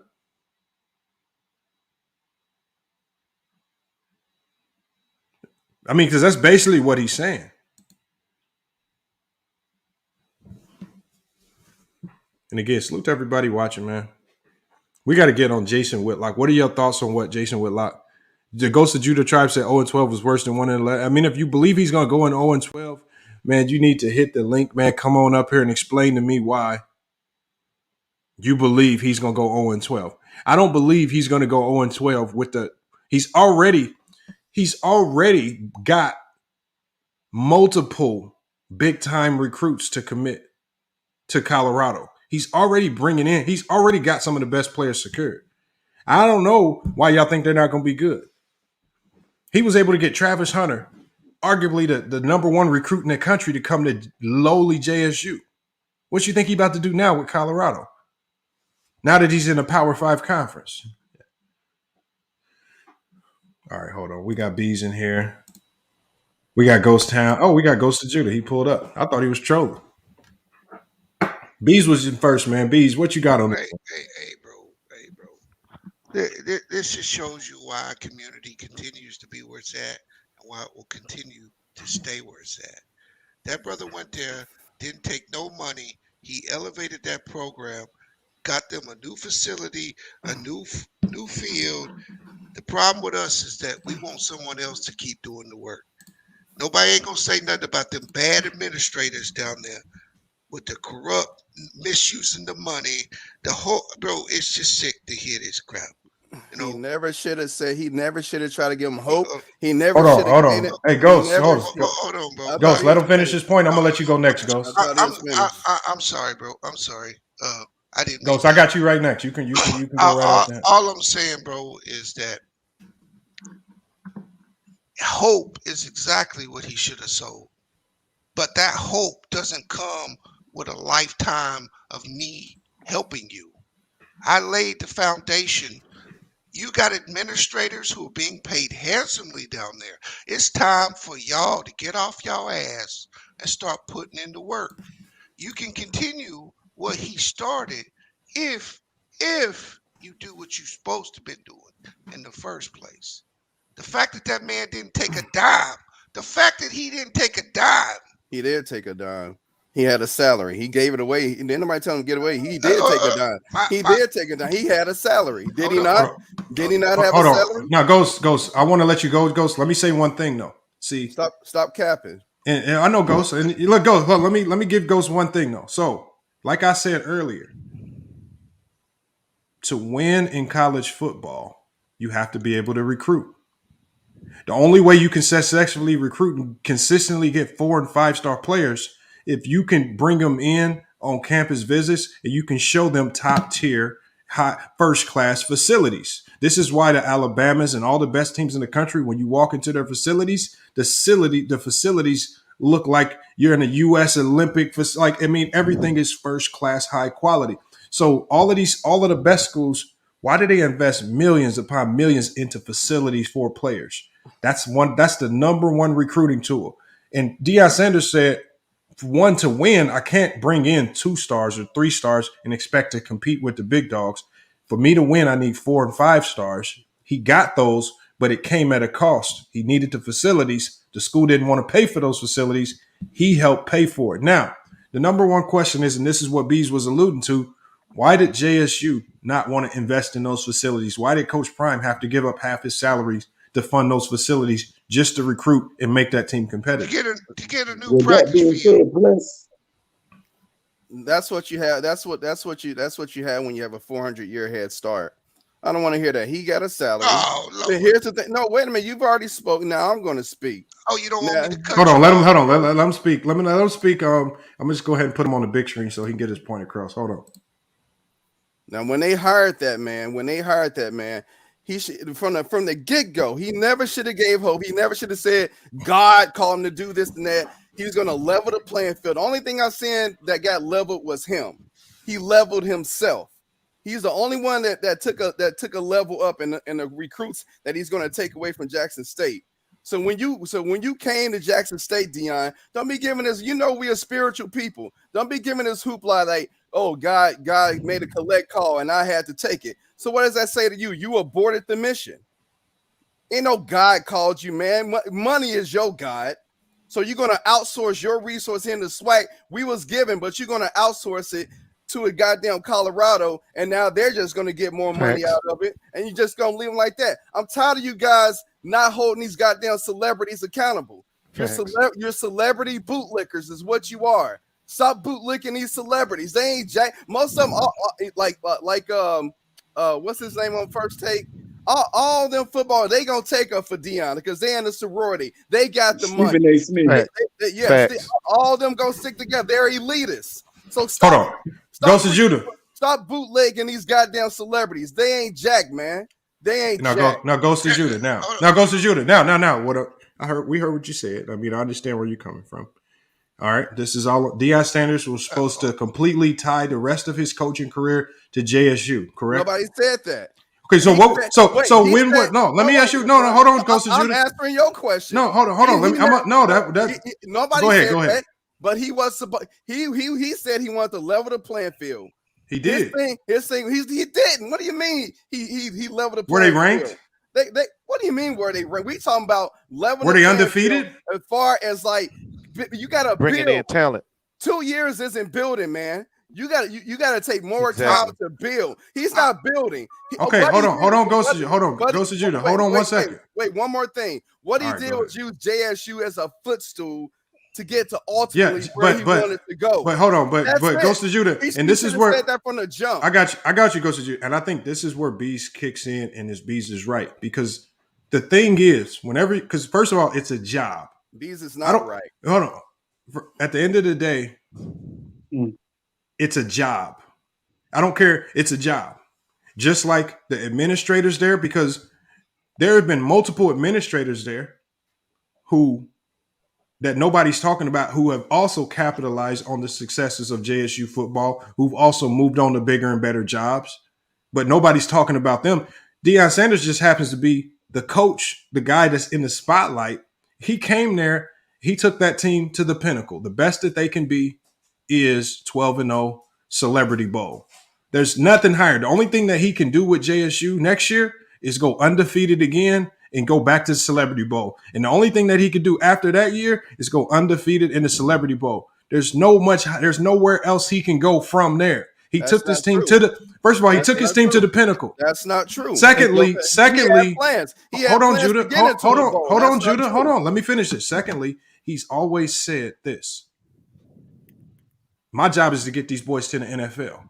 If his job is to get these boys to the NFL, he spoke multiple times this year. He didn't say that. Yes, he did. He said this multiple times. He said multiple times. Hold on, Judah. Like I said, I'm gonna let you go. I've muted you right now, but I'm gonna let you talk. I'll let you. So what I'm saying is, he said multiple times this year, these boys we want to get them to the NFL.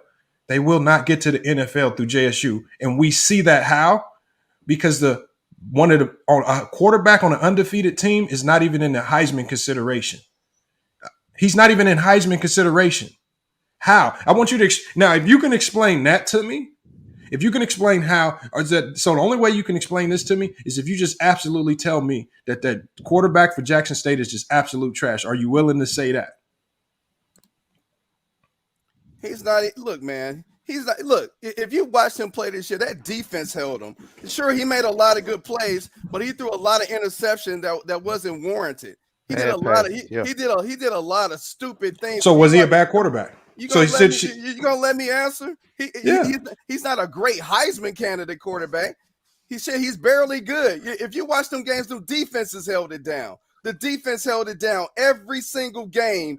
Thurman had them boys ready to play. As a matter of fact, they bailed the offense out so many times it wasn't even funny. So hell no, he's not that good of a goddamn quarterback. Actually, he's weak. He need to get in the weight room and train. He makes dumb decisions. He takes sacks that shouldn't even. I remember that one game. He was like at the goal line. That ball should have been strip sacked from his ass. They should have lost that game. Okay, he has no awareness in the goddamn pocket. He gets strip sacked. And he throws freaking interceptions. Hey, hold on. But you said, he threw 4 interceptions on the entire year. You said he throws a lot of interceptions. Yeah, are you a Jackson State fan, bro? No, he won a lot of interceptions, but he did throw a lot of bad passes. No, hold on. But Ghost Town, when he said he threw a lot of interceptions, you said, yeah, that's right. Yeah. No, I said bad passes is what I corrected. Bad passes. Hold on, y'all. He had the highest completion percentage in football. Are you a Jackson State fan, bro? Bro, I'm not gonna cap on he had the highest completion percentage in college football. But we can't sit here and act like he was the best quarterback. He's not the best quarterback. He's not the. Hold up one second. Even considered for Heisman, man. Hey, not even close. Not even close. The two ghosts. Are y'all fans of Jackson football? Yes, I am, and that's specifically why I'm different. Listen, because if y'all fans, what just happened? No. See, bro, I'm from Jackson. So first of all, I know what I'm talking about. I'm from Jackson. I'm not capping on Ghost Town. Y'all ain't never had an undefeated team. I'm a fan of the culture. This hits deeper. Let me say this. This past year, you know what the revenue increase in Jackson was because of Deion? It wasn't because of Deion. $30 million. That is exactly because it wasn't because of Deion. Yeah, it did. He had an influence on that. Yeah. He had an influence, but it wasn't all for him. Stop the cap, bro. Stop. It wasn't all for him. Hey, here's the point, though, man. Y'all, listen, we're going to have to stop this celebrity shit, bro. Yeah, hey, B, slow down. Let the guy talk because he about to talk. Stop this celebrity shit, bro. That's right. Now, we are Go, all intelligent black men. Let him We talk. all intelligent black men. Hold on. Hey, Ghost Town. Hold on, Ghost Town. Let B finish, and you got next. And I got to get to Joshua too and Mingle. They've been waiting patiently. Every time I say something, y'all get emotional and y'all jump in and cut me off. You're a celebrity bootlegger, is what. Hold on, Ghost. Just let B finish, and I got to get to Josh and Mingle. I look at the numbers, bro. $30 million came into the city of Jackson from all the influences man brought. Who profited off that? Where'd that money go? Why ain't you yelling at these dudes? Everybody getting paid. You always follow the money. Everybody's getting paid. But see, you want someone of goodwill to stay and keep doing what's. No, man, that dude was right to leave. And I salute him and best of luck to him. I wish the worst Go of ahead, them, Ghost. and I hope they get You destroyed. a hater, bro. No. I hope they go 0-12 next year. And I hope, You and a I, hater, no. Let me finish. And I hope Lincoln Riley put up. I hope Lincoln Riley puts up 80+ points on their ass. And then when they go to UCLA, I hope what's that? Now Ghost. I hope he gets Ghost. Hold on. I hope he gets killed. Hold on, Ghost. Because Ghost. Now. Here's the flip side. See, if you go to that extreme, here's the problem. What if they actually win those games? Hold on, Mingle. Your mic is messed up too, Mingle Jester. Something's wrong with your mic. Hold on, let me go to Josh, because Josh been patient, man. He been silent. He had his mic on mute, man. Let me hear what Josh got to say on this matter, and then I'm gonna go to Mingle, and then I want to hear what Ghost Town has to say to rebuttal all this, and then we can kind of open it up to everybody and have a conversation. Well, I'm going to be honest with everybody. I would love for Deion to stay, personally, because of all the things he did. I will say this, though. Are we treating Deion Sanders like LeBron James? And what I mean by that is when LeBron James left Cleveland the first time, it was all this hatred, burning his jersey, all this stuff. We don't need you. You're no good. And this is what I'm hearing, the same thing with the whole Deion Sanders. And I really think sometimes so many of us forget one thing. He was the coach of Jackson State. He wasn't the commissioner of SWAC. He wasn't the commissioner or president of HBCUs. And I understand Deion Sanders did a whole lot of stuff to help out the SWAC conference and HBCUs. But realistically, he's just a coach. Now, I will say this, though. We got to see what's going to happen next year. And the reason I'm saying all that stuff is because... Time out. Hold on, you got to let him finish. Go. JNC 30,001 said LeBron didn't promise anything like Deion. LeBron didn't promise a damn Ghost, you got to let him finish. Ghost, I'm going to let you rebuttal. I promise I'm going to let you rebuttal. I got you. Go ahead. Go and finish up, Josh. Like my thing with my whole thing is what's going to happen next year. Because this year you had College Game Day go to Jackson State. Will College Game Day go to any HBCUs next year? We got to see about that. The other part is, I know you played the clip about Jason Whitlock, I guess, talking about Deion Sanders.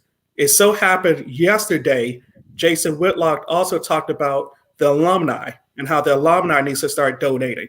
And not just for Jackson State. We got to be honest. For almost every HBCUs, I'm getting tired of people wearing FAMU sweaters and all this stuff and talk about homecoming. But yet when it comes time to donating, for some reason we forget, where we came from. So my thing is personally, I would like for Deion Sanders to stay. I understand people's frustration and everything, because I will admit, Deion Sanders did talk about how God called him to JSU and all this stuff. So that's right.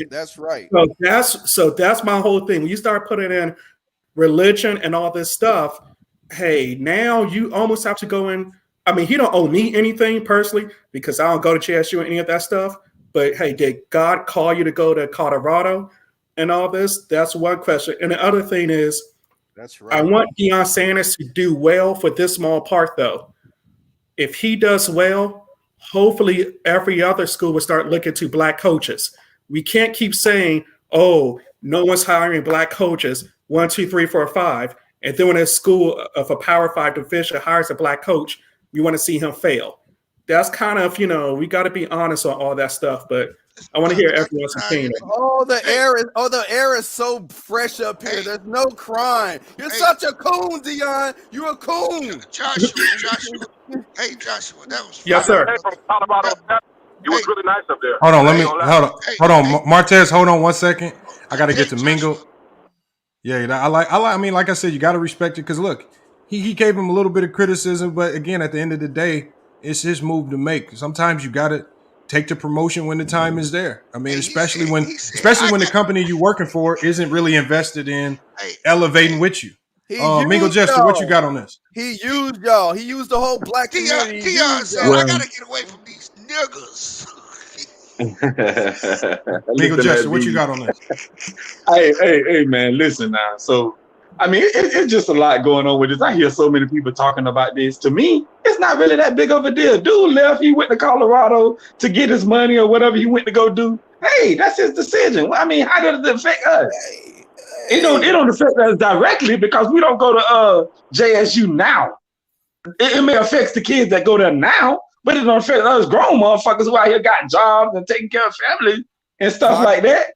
But see, the thing is, only thing I don't agree with Deion on is what he said about his son. What he told his son. He told his son that his son didn't have to go to the Power 5 schools or whatever to get to the NFL. They can just stay right there at an HBCU. I ain't like that how he told his son and then switched up at right time he told him that. See, I don't like that. That's kind of sort of like a hypocrite. I don't like that. Yeah, he is a hypocrite. He left Mingo. I ain't like that. Mingo. Hey, I want to go to Martez next, and I like that comment right there. I think Deion Sanders going into the SWAC, obviously there were some things he needed to learn as well. I think one of the things that he learned very quickly was that even if you have a quarterback that puts up some of the best numbers in college football in the SWAC, it won't never get respected. Because we know if he goes to Colorado and puts up those same numbers, he's in the Heisman race.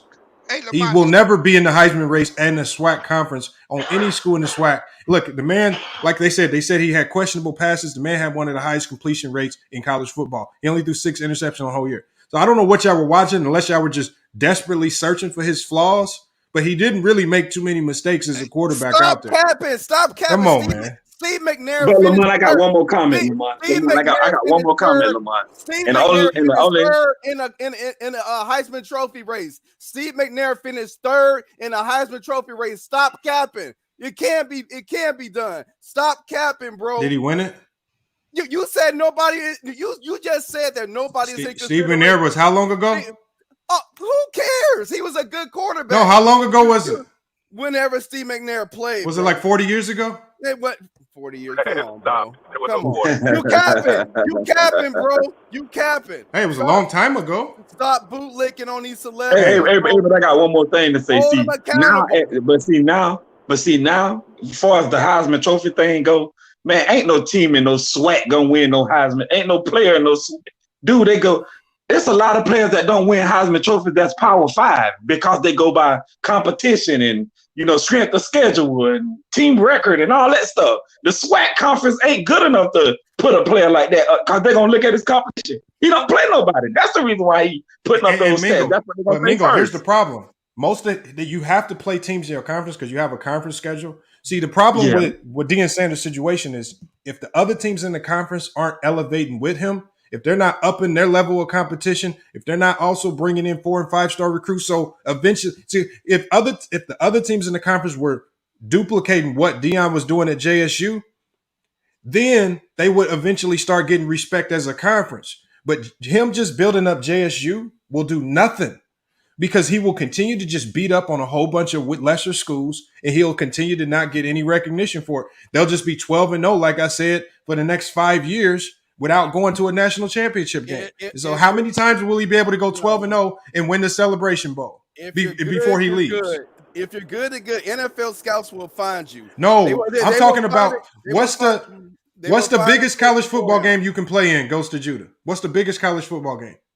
Right now, the national championship. Okay, why is JSU not in the in any bowl game that will send them to the national championship game, They're even though they were undefeated. They're an FCS school. They're an FCS school. North Dakota State can't go to a bowl game. So what are you saying? What I'm saying is, this is what I'm saying goes to Judah. What? So what I'm saying goes to Judah is until every team in their conference elevates their level of play and they can elevate that conference to where they can get on that stage, or they would have had to completely leave the SWAC and go to another conference to do that. So you're asking them to do all of this, jump through all these hoops, do all these things when he could just switch jobs and take his players with him. No, the whole Big Sky Conference, North Dakota State, South Dakota State, Montana, all those teams are good, and they can go to any one. They can go to any FBS school and compete against that school. Trust me, I know that. So I disagree with that. I disagree with that. Look at North Dakota State when they play. Dude, is you crazy? Man, listen, bro. You just over there rambling now. Listen, bro. If you hold on. You done talk long enough. Hold a second. If you go put Jackson State in the same conference as Georgia or Alabama, dude, they gonna get waxed every game. There's FBS. They gonna get waxed against Georgia, and please. Hold on. Hold on. When was you saying you can name a FBS school that can beat let's say just stop it, Purdue?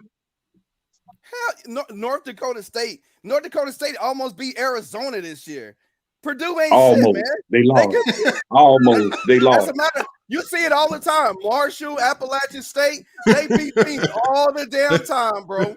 They beat and that's my point. And that's my point. Jackson State won't even beat Appalachian State.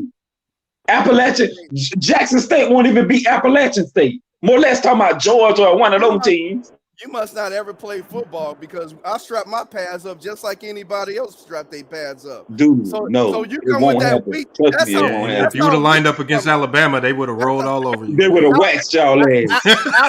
Alabama rolls up on a lot of teams, so you can't compare teams like Alabama and Georgia. Man, if y'all would have played Ohio State, anybody, Notre Dame, anybody, they would have waxed y'all ass. I don't want to maybe 62-0 if you're really looking at it. You're talking about like top 10 teams. A lot of teams. Dude, that's what we're talking about. Notre Dame wasn't even top 10. Hold on. Go to Judah. Hold on, Joe. Go to Judah. This is entertaining. Hold on, wait. No, I got to go to Martez. I got to go to Martez. Notre Dame was ranked 6th at the beginning of the year. What are you talking about? Then they started losing. Hold on, Martez. What you got? All you do is cap. All you do is cap. All you do is cap. No, I'm not capping. Hold on, Joseph Judah. Hold on, Joseph Judah. You can't back up anything you say. I'm backing up everything I say. No, you're not. No, you're not, man. You just come on. Hold on, Joseph Judah. Hold on. Capping, bro. I know. I got you. We're gonna go to Martez. I got you. I know. I understand. A lot of people say that every day to me. Martez, what you got on this? Yeah. First thing is earlier in the conversation, somebody said that you can't win unless you have money. And that's not true. Yeah. Because I live next door to the winningest team in black college football, Tuskegee University. They don't even have lights. We just got a turf field. What's the name of the school? Tell them. Tuskegee University. Tuskegee? Nobody in black Tuskegee, like the Tuskegee Airmen, George Washington Carver, the Red Tail. Baby. Nobody in black college football has won more games than Tuskegee. Hold on. Martez, what have they won? There you go, they Legacy Martial Arts Academy. They won the SIAC. Yeah, they went 31-0. They done it all. But are they D1? No, they're D2. But we beaten Jackson State. We beaten FAMU. You name it, we beaten them. But here's the deal. Here's the real deal. We're talking about D1 football, man. Yes, sir. Hold on. But Martez. Yes, here's the problem, Martez. They've been okay. I give you that they've been winning. But here's the one thing that I guarantee you: they might be winning, but I guarantee you, they're sending a ton of players to D1 schools. They're not keeping those guys there, graduating guys 4 years and staying at Tuskegee. They're sending a ton of transfers out. One and two. Hold on. Yes, they are. I bet they. Hold on. I bet they are sending a ton of kids. You're making excuses. That's a D2 school. Everybody got transfer portals now. You making excuses, bro. Hold on. Ghost. I'm talking to. Hold on, Ghost. Hold on, Ghost. I'm talking to Martez. Martez. The one thing I'm guaranteeing you is that's probably a major transfer powerhouse to D1 schools if they're that nice at the D2 level too. And two, the problem is, Martez, they've been winning. And they've been winning, and I don't know who they are. That's the issue. If they've been so And put people dominant, in the NFL. how come? No. Because you don't know. I don't doubt. Hold If on, you know Martez. football, Martez, I don't doubt that. But the problem is, I don't know them. Deion Sanders brought a level of notoriety. He didn't just bring winning. He didn't just bring winning to JSU. He had people like me that don't even follow football checking in on the score. So the problem with the reason why your school are just winning, I think just Tuskegee School might be a great football school, but the reason why they haven't been put on the map is because they're not taking the marketing of their school seriously. They don't have boosters dropping a ton of money in that school to open up the notoriety. Because if they're that good, then they should have already moved up to D1 and started competing at the D1 level. That's not true. That's not true. Now let me tell you. Hold on. So how do I not know who they are? Tuskegee is a private school. Because you don't know nothing about HBCU. There's no way you know about HBCU. Hold on, y'all. They produce. Hold on, y'all. They said I gotta make a. Hey, y'all, hold on, y'all. I might have to make a business decision. I'm not a hater. Go ahead and do it, bro. But I made my point.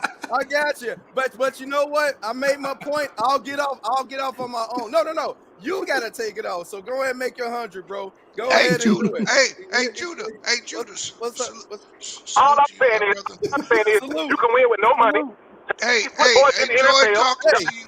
Even though we got different opinions, hey, take it easy, my man. You take care.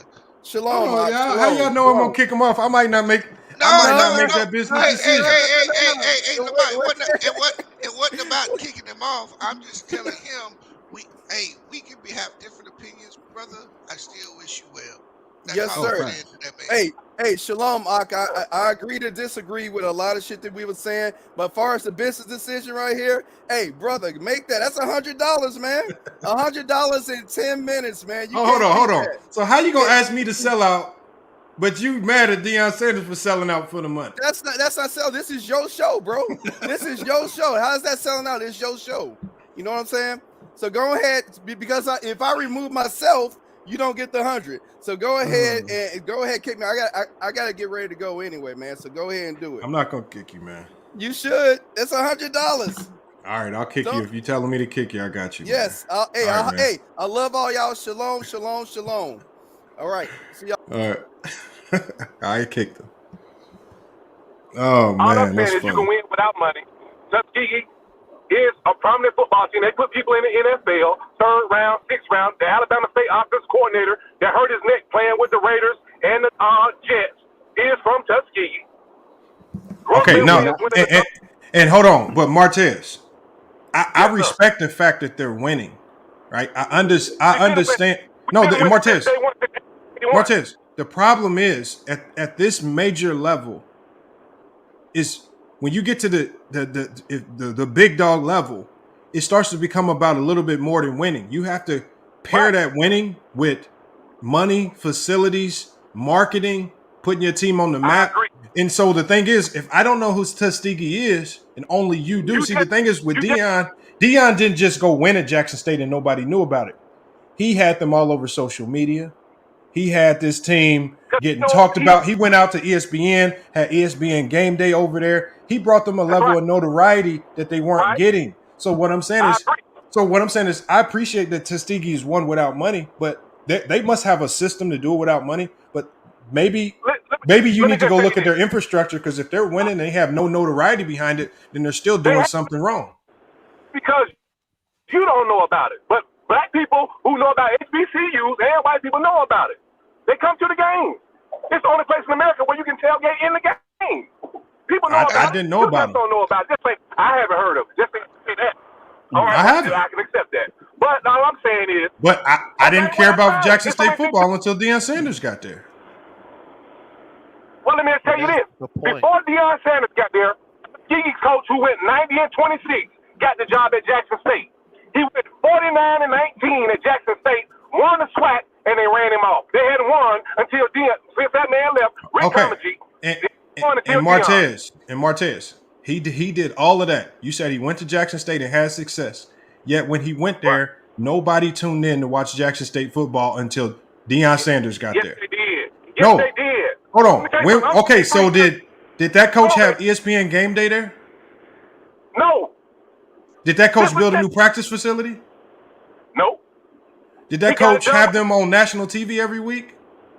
Not every week, but they were on national TV. Yes, they were. When? I didn't remember. There's so many things you don't know and make a whole new world. I'm 53 years old. Bro, but that's the problem, though. Do you remember football on BET on Saturday night? No. Mm-hmm. Yeah, I do. Nobody watched that shit. I did. Yeah, it was on there. They had it.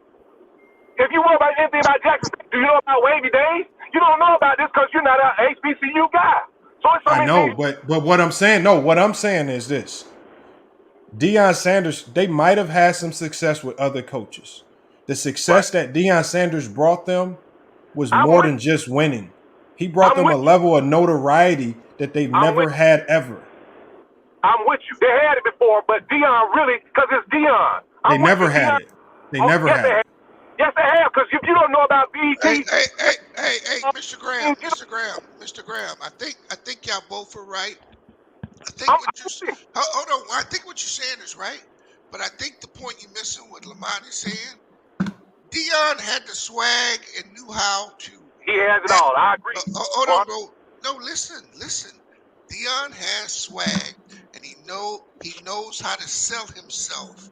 So what he did when he went to Jackson State is he brought a blueprint that he could sell to people outside of the HBCU people. Correct. I'm with you 100%. So I understand that. All I'm saying was he had no, I understand what you're saying. All right, bro. He don't owe the people nothing. He did more for Jackson State in 3 years than they did for themselves in 35. He accomplished more in 3 years than anybody in that whole conference. I agree, 100%. And now here's the real question, right? Here's the question we should be asking. If you mad at Deion Sanders for leaving, this is the question you should be asking. What are the folks at Jackson gonna do to keep this train rolling? Because the blueprint has been laid. Oh, they're gonna blow it. They're gonna blow it. What are you gonna do? Are you gonna start to fish for yourself? Or are you waiting for another fisherman? Well, they're not gonna blow it by themselves. It's people like Deion that's gonna help them blow it. Y'all talk about. Let me go. So, how can he help him blow it? Hold on, let me let Ghost Town go. I want to hear what Ghost Town got to say. He's been waiting as well. Here's the thing. I done heard all kind of outlandish shit about Shedeur can't get to the pros. He can't get to the pros. He can't win a Heisman. Have y'all heard of people like Walter Payton, Jerry Rice, Steve McNair, Jimmy Smith? All these dudes came out of the SWAC. You can make it to the pros. All you really need, what are we talking about? We're talking about a stage to be seen. That's all you really need. To make it can you tell me one Heisman candidate from the SWAC in the last 20 years? Nope. No, because they don't have the stage. But let's not act like you can't be in the conversation. Deion Sanders brought the stage. I mean, and he still realized that now there's so many politics. Like another guy said, to win Heisman now, there's so many nuances now in consideration. Strength of schedule, the things like that. There's so many nuances now that it's almost impossible for him to even get in consideration. Even after having the season that he had, he's not even in consideration. And then for you to tell me that they're undefeated and that he's still a bad quarterback and it was all the defense, I just can't believe that. I'm not a football guy. I'm not going to act like I know the X's and O's, but I just don't see quarterback now. That was Ghost Judah going off on the bad quarterback. Shedeur has talent. He does. Yeah, he definitely has talent. And what I'm saying, Jimmy Manziel was in the Heisman consideration. I don't consider him as a very talented quarterback. Yeah, he won it, didn't he? But he was just. I don't think Shedeur been. He was just on a bigger stage. No, he won it, bro. He won it. Yeah, he won it. It's crazy. Lamont, listen, salute. And by the way, I ain't talked to you in a while, so salute everybody. You too. Salute though, man. Hey, man, let me tell you something. He put that boy on a great stage to get wherever he needed to go. This ain't about Shedeur. Let's be honest. This ain't about Shedeur because he clearly came out and told Travis Hunter that a 5-star don't need Power 5. A 5-star don't need to be on those stages. You can get to the pros any kind of way. His son bought into that. Even Travis Hunter bought it in that, and other recruits that he was going to bring there would have bought into that too. So this ain't about the stage. This is not about being at JSU at all. He did such a great job at JSU that it was on ESPN Plus, ESPN 3, 2, not 1, but at least 2 and 3. And that's something that had never been done before. Now, they wasn't on that channel. Yeah, they was on BET, but they weren't on those channels. So what I'm trying to tell you is, I don't know. We done changed the definition of a sellout. Last time I checked, Selling out is when you put somebody else down for your own personal gain. This man put down all HBCUs, not just Jackson State. He didn't go to another HBCU. He didn't say I'm going to elevate to another HBCU. He elevated to the lowest PWI I can think of. Is there anything lower in Colorado? So Ghost Town, are you saying that after Deion Sanders lays the blueprint, are you saying that you don't believe the JSU infrastructure is good enough to continue what he started? I do not believe that at all. In fact, JSU was there doing their thing. Because I believe if you believe their infrastructure is solid and they can just continue doing what he already put the blueprint to do, then you wouldn't be worrying. I feel like a lot of people are just worrying now because they know he was the train, and now that he's gone, like he said, he cut the umbilical cord. Now he look, in his eyes, JSU turned 18. It was time for him to go. Now they got to go do it on their own. They have the blueprint now. He gave them the blueprint. He gave them, and all they have to do, just like Colorado did, because look, Colorado was struggling. What did they do to say we need to get a better coach? They said we're going to open up our checkbook and we're going to hire a coach no matter what it costs. He didn't even finish out his freshman class, bro. He left too early. I know, he recruited in his freshman class. And look, coaches do this all the time, y'all. Okay, let's not act like he's the only coach that switched jobs. But Lamont, we can't be worried about what those white coaches do. We can't be worried about the standard that they set for themselves. We got to worry about the standard that we set for ourselves. No, but JSU, first of all, JSU needs to be the standard above Deion being the standard. Y'all making Deion bigger than the school. He's not big. He should not be bigger than the school. If he's bigger than the school, then that's a problem. That's a JSU problem. Because now that he's gone, they should be able to continue what he started. Go open your checkbook up. Because now all he did was he basically said, okay, I have the blueprint. Now you guys can go elevate another young black coach who can step into this job. We can elevate him. And now we add another great black coach to the mix. He gets elevated up. He might move on to a bigger, better job. They open their checkbook up again. Program still standing strong. And we continue this train to create new young black coaches. Why can't it be that? Can I ask you something real quick? You said earlier when I was listening that you don't really know much about college football. Did you watch the SWAC much before Deion started in the SWAC? Okay, so I played in the SWAC back in 2002 to 2006, and I watched it throughout my career, as I moved on in my life. So when you say Deion gave us a blueprint, the problem is the blueprint is Deion. Now I ask you, how many Deion Sanders do you have out there to bring attention the way he brought attention to the SWAC? That's the major problem. There's not a lot of Deions. There's not a lot of Deions. So when you say go develop black coaches, that's all the SWAC do. Like, if you look at the FCS, there are 118 coaches. Only 5 are black right now of the 118 head coaches. So when you see black head coaches, 9 out of 10 times they are SWAC black head coaches that they are developing. So you're not going to just get a new Deion. And I'll say this, and I'll let somebody else jump in right after me saying this. I don't think the problem is Deion leaving, right? The problem isn't Deion leaving. The Deion leaving, it could just be, like if he wants his money, get his money, right? Nobody's going to stop anybody from doing that. I think the problem is what he was selling. Deion was telling everybody in the SWAC that, hey, I'm here to say HBCUs. You ain't got to go to the pros. Guys sent me this and that. And he sold a lot of people. I knew the whole time he was going to leave. I knew he was going to leave. Hey, you know what's funny about what you just said, my brother? Go ahead. The entire time he was there, the entire SWAC was saying you not part of the SWAC. Not the entire SWAC. You telling me those other coaches and the rumors and all the other talk that was going on? You gonna tell me that didn't exist, brother? That's hearsay. That one coach, Eddie Robinson. I'm not talking about that one coach, bro. He only said what was being said behind closed doors. Let me ask you something. Let me bust your story up real quick. Okay, when that coach said that he's not SWAC, because he was the one that said it open. So that's the only factual statement that we have of somebody saying that. The next week, the entire black community got behind Deion. They dropped a song. They supported him. Everybody bought his shirts. No, What do no, you no. mean? I'm saying. What they say? We shall overcome. I'm saying. No, I'm saying they dropped a song. Bro, Everybody get out of supported here with him. that bullshit, I'm bro. talking about the support. Hold on. I'm talking Rod. about Let me 1000%. hold on, Rod. Let me throw this idea out there to you, Rod. Hey, hold on, Because Lamont. Let me say this. This is the problem that niggas got with him leaving. This is the first time they ass been relevant. Now they got to go back into the shadows under poor management and poor leadership. Let's call it what it is. And obviously don't know hold much on, about but the SWAC. here's the You answer to obviously that. don't know Here, much. let me say one thing. Here's the answer to that. I So don't know. we hold on one second, Beast. We know that Coach Prime is gone now. Deion Sanders left. Now Yeah. JSU they do with the new facilities. The facilities to help them recruit still exist. They do have the infrastructure to continue this. Now, what the big question was? I think you said that Deion Sanders was the solution.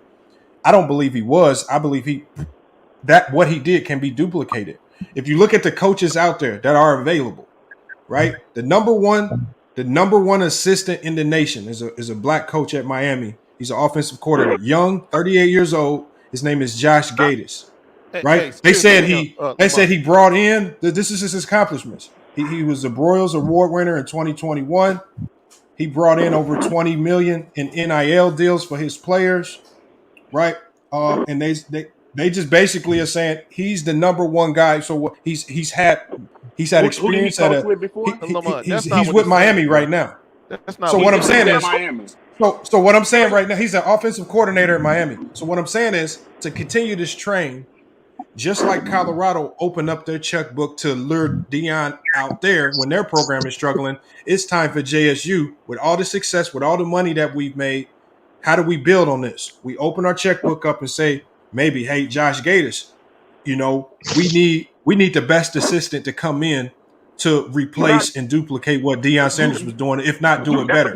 Why can't they just do that? You do realize that these coaches aren't going to come from an offensive coordinator position in Miami making $1 to $1.5 million a year. Well, that's why I said you open up your checkbook. But Jackson State doesn't have the budget. They do now. Somebody like that. They do now. No, hold on, Rod. Hold on, Rod. Hold on, y'all. Listen to this. Remember what I said in the beginning. When the media asked the Colorado AD, this is the most money you've ever paid a football coach. How are you going to pay him? Y'all know what the AD said? He says, I don't know. You want to know? Can I no, you know what you do? You open the checkbook up and you tell everybody to get to work. Can I answer that without being interrupted? You tell everybody to get to work.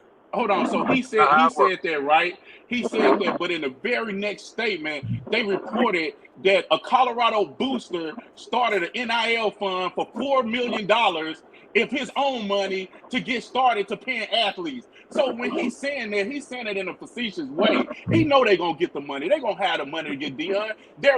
You know what their budget is? Their budget is $45 NIL money doesn't pay coaches. NIL money goes to players. I know it don't. I'm just showing you the money that they have. I'm showing you the money that they have. If they got one booster that said, I'm gonna start but Rod, that's not true. But Rod, basically, the boosters. First of all, you should know this. Boosters are not gonna invest in a team if you don't have a product that they can invest in. Boosters will invest in good teams, and college football teams should thrive off having solid boosters. So when Coach Prime came, a lot of boosters for that team said it's our time to jump in this and start donating. That's why you know where he gonna get the money from. The money. Hold on, the money for him. No, listen to what I'm saying. The money that he's getting paid, his salary, does not come from boosters. Let me ask you something. The NIL deal go to players. That's how he's going to recruit. Boosters have their biggest. The one thing that I know from. Hold on 1 second. Hold on. Hold on 1 second. Hold on 1 second. Everybody can't talk at one time. Yeah, exactly. But Rod, the one thing that I know from playing college basketball, understanding college sports, I have a master's degree in sports management. The one thing that I know is that boosters and the money that they bring into these programs is directly connected to your ability to bring in high-power recruits. This is why the boosters are coming. They know they have the coach. Remember, those boosters were not coming when these other coaches they were hiring were coming in. those boosters start anteing up money when Deion Sanders came. When we look at JSU, it's their time now to bring in a coach that's going to activate and bring in boosters. This guy has a reputation for bringing in a ton of NIL money. He's one of the best offensive coordinators in the country. He can keep it going, but Jackson State will need to open up their checkbook to lure him away. They need to stop being cheap, expecting to pay a coach $500,000 and get some and to get the world from him. Open up your checkbook like everybody else. Looking at this for what it really is, bro. They didn't pull Deion Sanders up there for his coaching acumen. They didn't pull Deion Sanders to Colorado for that. They pulled Deion Sanders for his recruiting ability to pull young. That's why almost every coach gets hired at the major level. The point is, why did they stick his ass way out there in Colorado? Why he didn't get a job? Bro, he chose that. He chose that. No, they chose it for him. They chose it for him. Y'all don't understand what this. What the big play is. The big play is the HBCUs had made the move that they needed to make. They brought in a guy, lightning in a bottle, that could bring those recruits back home to HBCUs. And in this PWI school, Colorado, way out in the Rocky Mountains somewhere, threw this man a check to get him out of that pipeline to make sure he no longer can recruit those players around right on this Southeast Conference area. So they go straight back to these Floridas, Georgia, Mississippi, LSU, y'all don't think these all y'all don't understand the play, bro. When anytime black hold on. They buy it out. So what you're saying is basically what you're saying is that Alabama, Georgia, Florida, and all the southern schools got together and said, Colorado, you need to hire Deion so he can stop recruiting our players. I don't play in conspiracy theories, so I don't know who. You crazy as hell. But I do know this, though. That's the dumbest shit I've ever seen. I do know this, though. Hey, they don't want Deion Sanders in their recruiting process. They don't want him. They don't want him in the way, and they got him out the way. Excuse, fella, let me say hold on. Let me let Ellis go. Go ahead, Ellis. Go ahead, Ellis. Man. Let me say one thing. First of all, man, for educational purposes only. Denver, Colorado. Oh, it's so beautiful up here. I just was there this weekend. We have. Go ahead. Is what now? Go ahead. It's beautiful up here. You got water. You got water that you can drink off the rocks that you couldn't even drink in Jackson. Oh, I know it's good. I'm drinking some now. Also, that statement that you just made. Hold on, y'all. Let him finish. Let me finish, man. That statement that you just made, man, about opening up the checkbook, man. This has been a conversation for decades and decades and decades to come. And I'm not going to get into all the politics that you guys are talking about, but I will say this here. Anytime there's a black man trying to do better for himself and his family and do better for the black community, which Coach Prime did, is always one of us to try to bring them down. I'm out, man. Y'all enjoy. Well said, my brother. So to answer what you said, we calling out the shit that we see. Exactly, that's what we doing. We calling out what's going on. Both they always trying to make our community sound crazy. You would never talk about Nick Saban. You would never talk about Nick Saban or these other guys like y'all talking about coach. Exactly. Every time we call out what the play is, oh no, that's not the play. We ain't crazy, bro. These people ain't stupid, man. They know what's going on. Hold on, Ghost. You know what's crazy, Lamont? Mm-hmm. I heard today that Deion has made all these promises. From my understanding, and when I was involved in college, every college coach known to man come in your house and promise you something. But yet, all these players can't play. They don't keep their bro, this is a business. And if black folks don't get hip to the business and stop this old Uncle Fester, you owe us why y'all mentality. Say the same dumbass shit? We know it's a business. You ain't saying nothing profound. And the business ain't coming to us. That's the point. That's the point. They don't want the business coming to us. You know what I was saying, my brother? I let you talk. I didn't cut you off. They don't want the business coming to us. That's what it is, B. But every time I make a point, bro, why do you two feel the need to cut me off? Because you're saying the same shit. You regurgitating the same shit we done heard for the last 4 days. Bro, you Tell come us up something here. new. Tell us something new. You come in here saying that you are a player of the SWAC. Why don't you talk about the management of Jackson State? The poor management. We can talk about all of it. You won't Let's let me go. do it. Let's That's where talk. I'm gonna go. You got the floor, nigga. You got the floor. Okay, shut up then. Let's talk about the management of HBCUs, just like any other college. They are mismanaged. All colleges' money funds are We mismanaged. ain't talking about all, nigga. We talking about this one. That includes the HBCUs when I say all. The difference between the HBCUs is they are severely underfunded. I was looking at a list yesterday that showed where HBCUs are underfunded by $400 to $500 million, where Tennessee State is suing the state of Tennessee for being underfunded by $2 billion over the last decade, where the University of Tennessee got funds that they should have got. So when you are, let me finish. When you are a small school and you already have a small budget, if you're managing $1 and somebody steals 25 to 40 cents out of $1, everybody's gonna notice it. But if you got $100 and somebody steal $1, you might not notice it. So with the HBCUs, it's highlighted because their budgets are so small. Half of y'all dudes don't even know that HBCUs are even more underfunded than other FCS schools, not big schools. I ain't talking about Power 5 or Group of 5. I'm talking about other small schools. Okay, good. I'm glad you brought that up because here's the point. I'm glad you brought that up. I understand what you're saying and I agree with you. So here's the question. Why do black people support people that steal from them in the Democratic Party? They cut your funding as soon as they got in there this last year, did they not? Why do black people support people who take money from them? Don't come up here with these excuses, because when you go in that poll and you vote blue, you asking for it. You know what they gonna do to you. And it makes it so bad. I feel sorry for people who got side hustles now. I'm in Arizona and I'm a registered independent, so I vote both sides. I'm not talking about you personally, bro. Hold on, Rod. Go ahead. Rod, let me ask you one question, Rod, because you have you did admit that you believe that a lot of these HBCU football programs and sports administrations are mismanaged.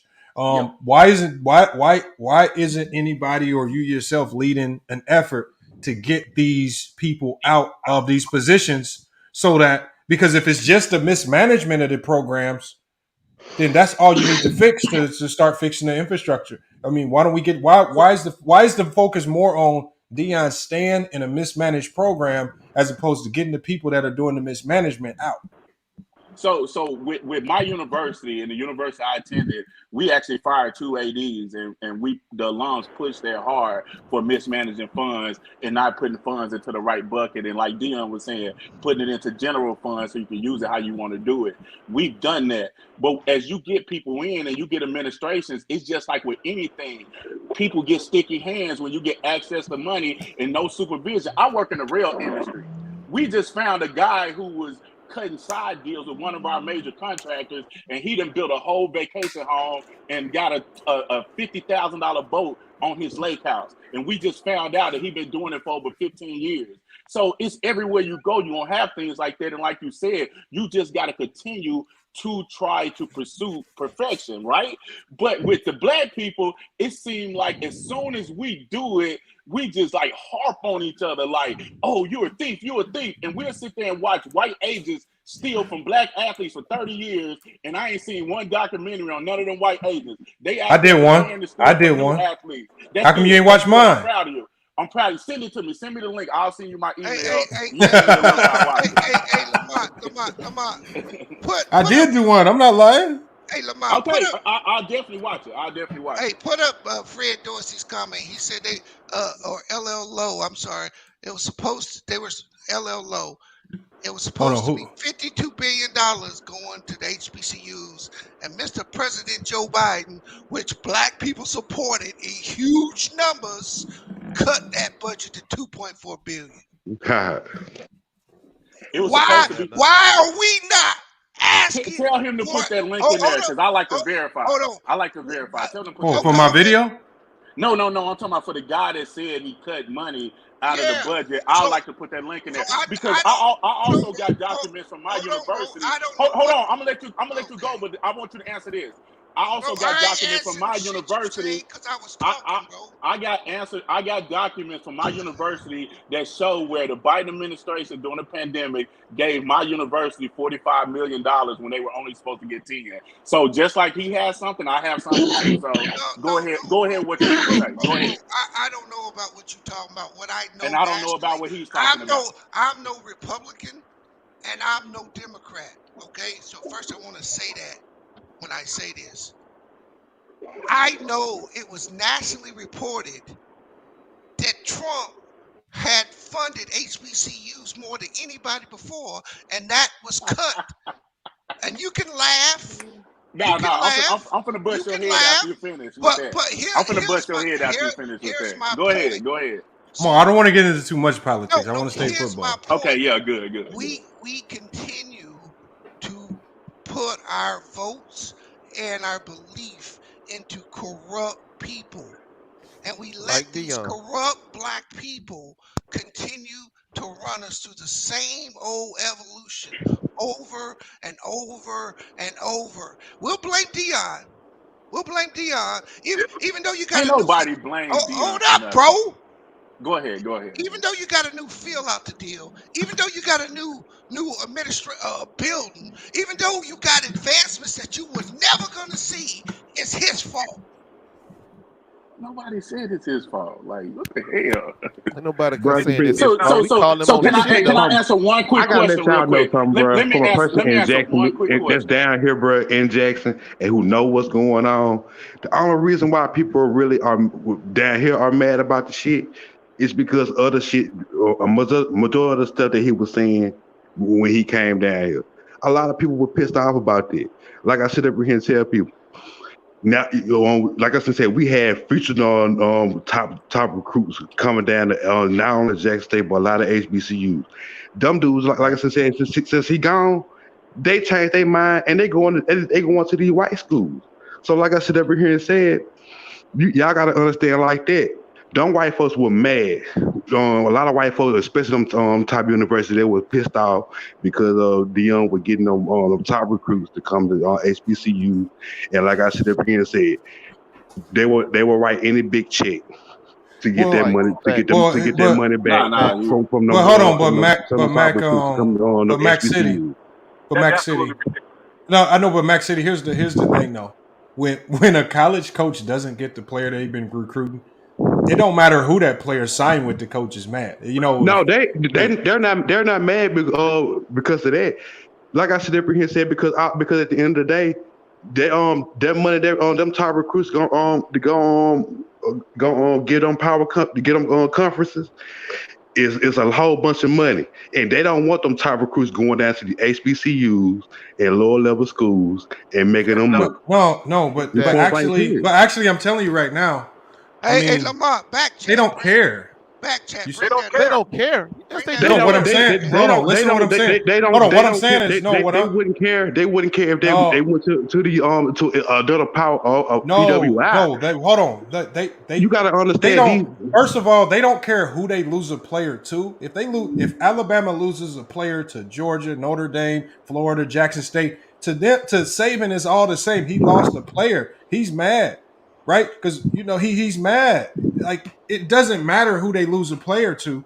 If a coach loses a player, they're mad. Do you think Nick Saban is going to be happy? But you don't think Nick Saban? No, listen to what I'm saying. Do you think Nick Saban is going to be happy if he's recruiting the number one quarterback in the nation and that guy turns them down and goes to Auburn? You think he's going to be happy that player's at? Oh well, he didn't go to us, but he went to Auburn, so he's going to just beat our heads in later in a couple years when this guy develops. He'd be mad about that. I'm not talking about. But we're not talking about the coaches though. We're not talking about the coaches. We're talking about the people. We're talking about the whole conference. Like I said, if you say you don't think how you gotta look at that, how much money those top recruits bring in these conferences every year. But what you're forgetting is that what these schools, like, first of all, these schools are pouring millions upon millions of dollars into recruiting budgets. So of course, they have a lot of white people. Y'all acting like they just asking players to come and the Kaiser just coming because they a big school. No, they have the best facilities. They have. Remember, Master P's son. That's true. Do Their y'all resources remember? are better. Do y'all Their remember when resources are Master P's son committed to a HBCU, but then he Don't go there. decommitted? That's bullshit. Master No, P was full of shit. y'all, hold on. I'm just That going was off full what of was shit. said. But then he Yeah, yeah. decommitted. Why? Because he said they don't even have the proper medical facilities to treat athletes. Nah, and I'll tell you about that real quick. Am I wrong? Master Am I P wrong? got No, mad. that's what he said. No. That's Okay, what he then, said. but like You're I said up in absolutely here right. said, But what I'm saying, hold on you gotta look at it like let's, this. Let's address that. HBCU ain't getting enough money from these conferences. But we have to. Like We have to address that. Hey, shout out to Elder. You right on the money, Elder. Shout out to you, Elder. But I'm with not that sure what point, he with that loved though, point with because Thank you, I'm Elder. corn fed though. you are But 100. you know You what are I'm saying? We But only still, here though. talking about But Master HBCUs P- because of but- Deion. But Master P, his son, you right about that. The host that just said what was reported. But Master P was upset because his son thought he was gonna go to Tennessee State and start immediately, but he was like the 8th or 9th guy off the bench for the first 4 games. And then he said he tweaked his knee. And then before they could even, they said they set him up a doctor's appointment to get a scope and everything. And he left the school before they could even complete that. So they don't even know why. But Master he P was the one that said he left the school because of the that's medical what I'm facility. saying. But he left the school before the school could. Like, I got hurt in college. What they do is they say, okay, your knee hurt. Okay, we're gonna set up an appointment with a doctor so you can go get your knee scope to see what kind of damage is in there. If I leave school before they can even do that, how can I say the school didn't treat me right? So that's what the Master P thing. I can't think of the guy name with the B up there. With the B of your symbol, you were saying something about, and I know we don't want to get political, and I'm not going to take it there, but I gotta correct this so we can know where we're going with this. When you say Trump funded HBCUs, I'm on committees at my University of Arkansas at Pine Bluff, and I know what he's doing. Hold on, let me finish. No, bro. Shout out to PB. Let me finish. So when he gave $100 million. What that is, and I just want to educate you on this. Obama had put $100 million up, but it was a 2-year deal. So every 2 years, that executive order expired, and the new president or whoever's in office has to either extend it or increase it or whatever. Right. So they set it for 2 years because they would adjust the amount per inflation for those 2 years. What Trump did, he came in and said, "Yeah, I want to extend it, but I'm extended 10 years," and then claimed he gave the most to the HBCUs. But think about this: that's $100 million for 100 HBCUs to split. Hold on, let me finish. So it's $100 million for 100 HBCUs to split. Geez. So if he's doing that, if it's 10 years, what do you think inflation gonna be? Let's see what inflation is going to be in 10 years and how much that $100. Just let me finish because I didn't interrupt you. Let me finish. I'm almost done and you could go. So he did that for 100 universities, which is okay. You extended 10 years, but where are we going to adjust for inflation over that 10 years as they were doing before? That's why they never extended it 15 years. Yeah, but even so, that money's not going to the football program, so that's not. No, it's not. It's not. I just wanted to correct it. Okay, you said let's get to Elder, hit that link too, Elder. The last point. No, bro, I'm trying to tell you. The last point, and you could go. He cut $1.5 billion per year off the Pell Grant to fund his wall and other stuff. And 70% of HBCU students use Pell Grants. So while he gave you that little $100 million, he went behind your back and cut $1.5 billion. Now go look that up. Go to the government site and look that up. I'm about to fry your ass because the Democratic president we have in office right now ran on the proposal that he would give $45 billion to HBCUs. What they got to do with what you said about hold on, bro. Come on, y'all got to wrap this up, man. We got to get back to the football. I'm done, man. I'm done. He could go. I know you done because the facts about the link is in the private chat. What he actually did and what actually got passed was 2. But black people supported this shit, and we keep supporting this bullshit. All you got to do is tell black people you're going to do something. You ain't actually got to do nothing. See, Deion went there and did something. He got results. That's why people really mad, because we ain't nobody mad at Deion, bro, man. will you stop? No, you ain't been on this panel all day and listen. Because people understand that a man came in, he did what he said he was going to do. He left, and now you got to fall back to your corrupt leadership that ain't been doing shit there the whole time. All right, man. Good point. Good point. You win. You very educated. Winning, Good brother. point. Hey, host, let's finish talking about football. Let's talk about football. I got one question. Why does Jackson State only have a $60 million endowment since we've been open 135 years? That's what because we don't have money like that. That's why. Exactly. That's absolutely right. Black people ain't got wealth like that. Yeah, It's just at some point in time. Can any one of us on here go write a school $100 million check? Yeah, blame us for having dirty water too. Anybody on here? I know. We got money. We just want to spend it on. Man, I'm 32 years old. That dirty man, that water in Jackson been like this since before I was born, and I'm 33. Hey, speak on it. Speak on it. It's because y'all state cut y'all off, right? And like I said, that's why I moved from Jackson. And blame us for the governor and Brett Favre stealing the money too. Blame black folk for all this shit. Even when Deion decided to sell out, blame us for that shit. Yeah, black folks talking about the water, right? But how did Deion sell out? How did Deion? Yeah, thank you. How did he Deion sell out? I'll tell you what you do. Open up your dictionary, look up the word, look up the word sell out, and you tell me if he don't meet every fucking letter in there. Every letter. I'm with. Hold on, let Elder go real quick. I'm just saying I don't agree with the sellout title. You can make a statement, but go ahead. I don't need to look the dictionary. You tell me how he sold out since you said it. I just told you. I'm not going to go look up nothing because I already know he didn't sell out. He put down HBCUs for his own personal gain. That's how. That's how. Hold on, bro. Come out. Jackson State didn't gain off Deion. Jackson State didn't gain off Deion. He put down HBCU for his own personal gain. Are you serious, bro? Hold on. He said he was elevating. Did he elevate to it? School for Deion Sanders' job. Y'all one at a time. One at a time. Not one. Did nobody bring Deion in for his coaching acumen. The only reason they brought Deion in is for his recruiting acumen, so he can. That's what most coaches are brought in for. They brought him in so he can. What do you mean? That's what 90% of coaches are hired for. How come every time I make this point, I'm getting cut off? Because you know why? 90% of coaches are hired because they can recruit. They don't want our people. Hold on, go ahead, Elder. No, they don't want our people to hear this point. The point is, they didn't bring Deion in because he can coach. They took him away from HBCUs because he can recruit too goddamn well. That's they didn't take him. They just hired him. No, they took him. That's the same reason why Calipari's at Kentucky. Hold on, y'all. Hold on, Ghost Town. Here's the thing. What's wrong with that? What's wrong with that? If you recruit better players, your team's gonna be better, and you're gonna win more games. You're gonna bring in more revenue. That's a good thing. Yeah, that's so what's the problem? I don't understand. Hold on. Figure it out. Hold on. What's the problem with that? Because he ain't recruiting for HBCUs. But the he thing recruiting is for. Why does hold on? Let me ask you this: why does he have to be recruiting for HBCU? Because he out his mouth said he was going just because he hold on. Just because the man sacrifices and come to a school like that, now he's stuck there forever. That's what he should do. He told you flat out. Can I say something to you? He ain't got to be stuck there forever.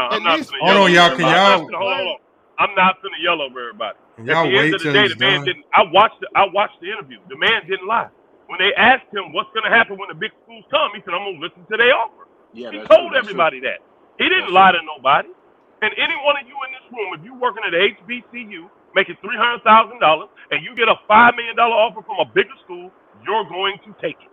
No, I agree with you on that. The only thing I would tell you, brother, everything you said was right. Everything you said was on point, except when you said Deion took that job, for Jackson State. No, Deion had interviewed with University of Arkansas, because that's where I'm from. He had interviewed with 4 or 5 other schools, and nobody wanted to give him a head coaching job because he had no experience. And Jackson State called him and said, "Hey, we will give you a head coaching job, give you an opportunity to get that experience." So they helped him. They helped him. I'm sorry, no, that is true. That is not true. I can tell you. School to turn him down because he didn't have a college degree. I can tell you 100% that is not true that other schools did not want him as a head coach. That's not true. Jackson State is not the only school that offered him a head coaching job. I just don't put that lie out there. That's a bold-faced lie. He interviewed with Arkansas. He interviewed with Florida State. I don't care who he interviewed with. That is not the only school that offered him a head coaching job. It was South Florida offered. Again, South Florida offered. Hold on, bro. Hold on. No, that's confirmed. I already know this. But again, even here's the key. Let's just say he did. That is the narrative, that they were the only one. So So now he's obligated to stay with them forever? No. I'm That's not his saying obligation. that. Can I answer that? I agree with y'all on that point. What I'm telling y'all is, don't say he did Jackson State a favor when they did each other a favor. Deion didn't want to be an assistant coach. Deion could have went to Florida State as a consultant and assistant. He did more. He could have gone to other schools as an assistant. He did Nobody more, was going to give him a head coaching job. That's not except true. Jackson You're State. lying. You are lying. Quit Can I saying that, respond to bro. that? I look it up You are lying. Tell me lying. the school. Tell me the school. He I'll just go told look it you up. 2 schools a second ago. If you listen, Okay, tell me. South Florida offered. He said South Florida offered him one. But can I South respond Florida to that? 2020. Let me go look at it. South Florida offered Deion 2020. Here, hold on. There's the 3 schools. Hold on, 3 schools offered him. 3 schools offered him the job. It was Colorado, Cincinnati. 2020. This is hold on, Brad. You gotta stop talking and listen, bro. This is 2022. This is not no 20. I'm talking about right now.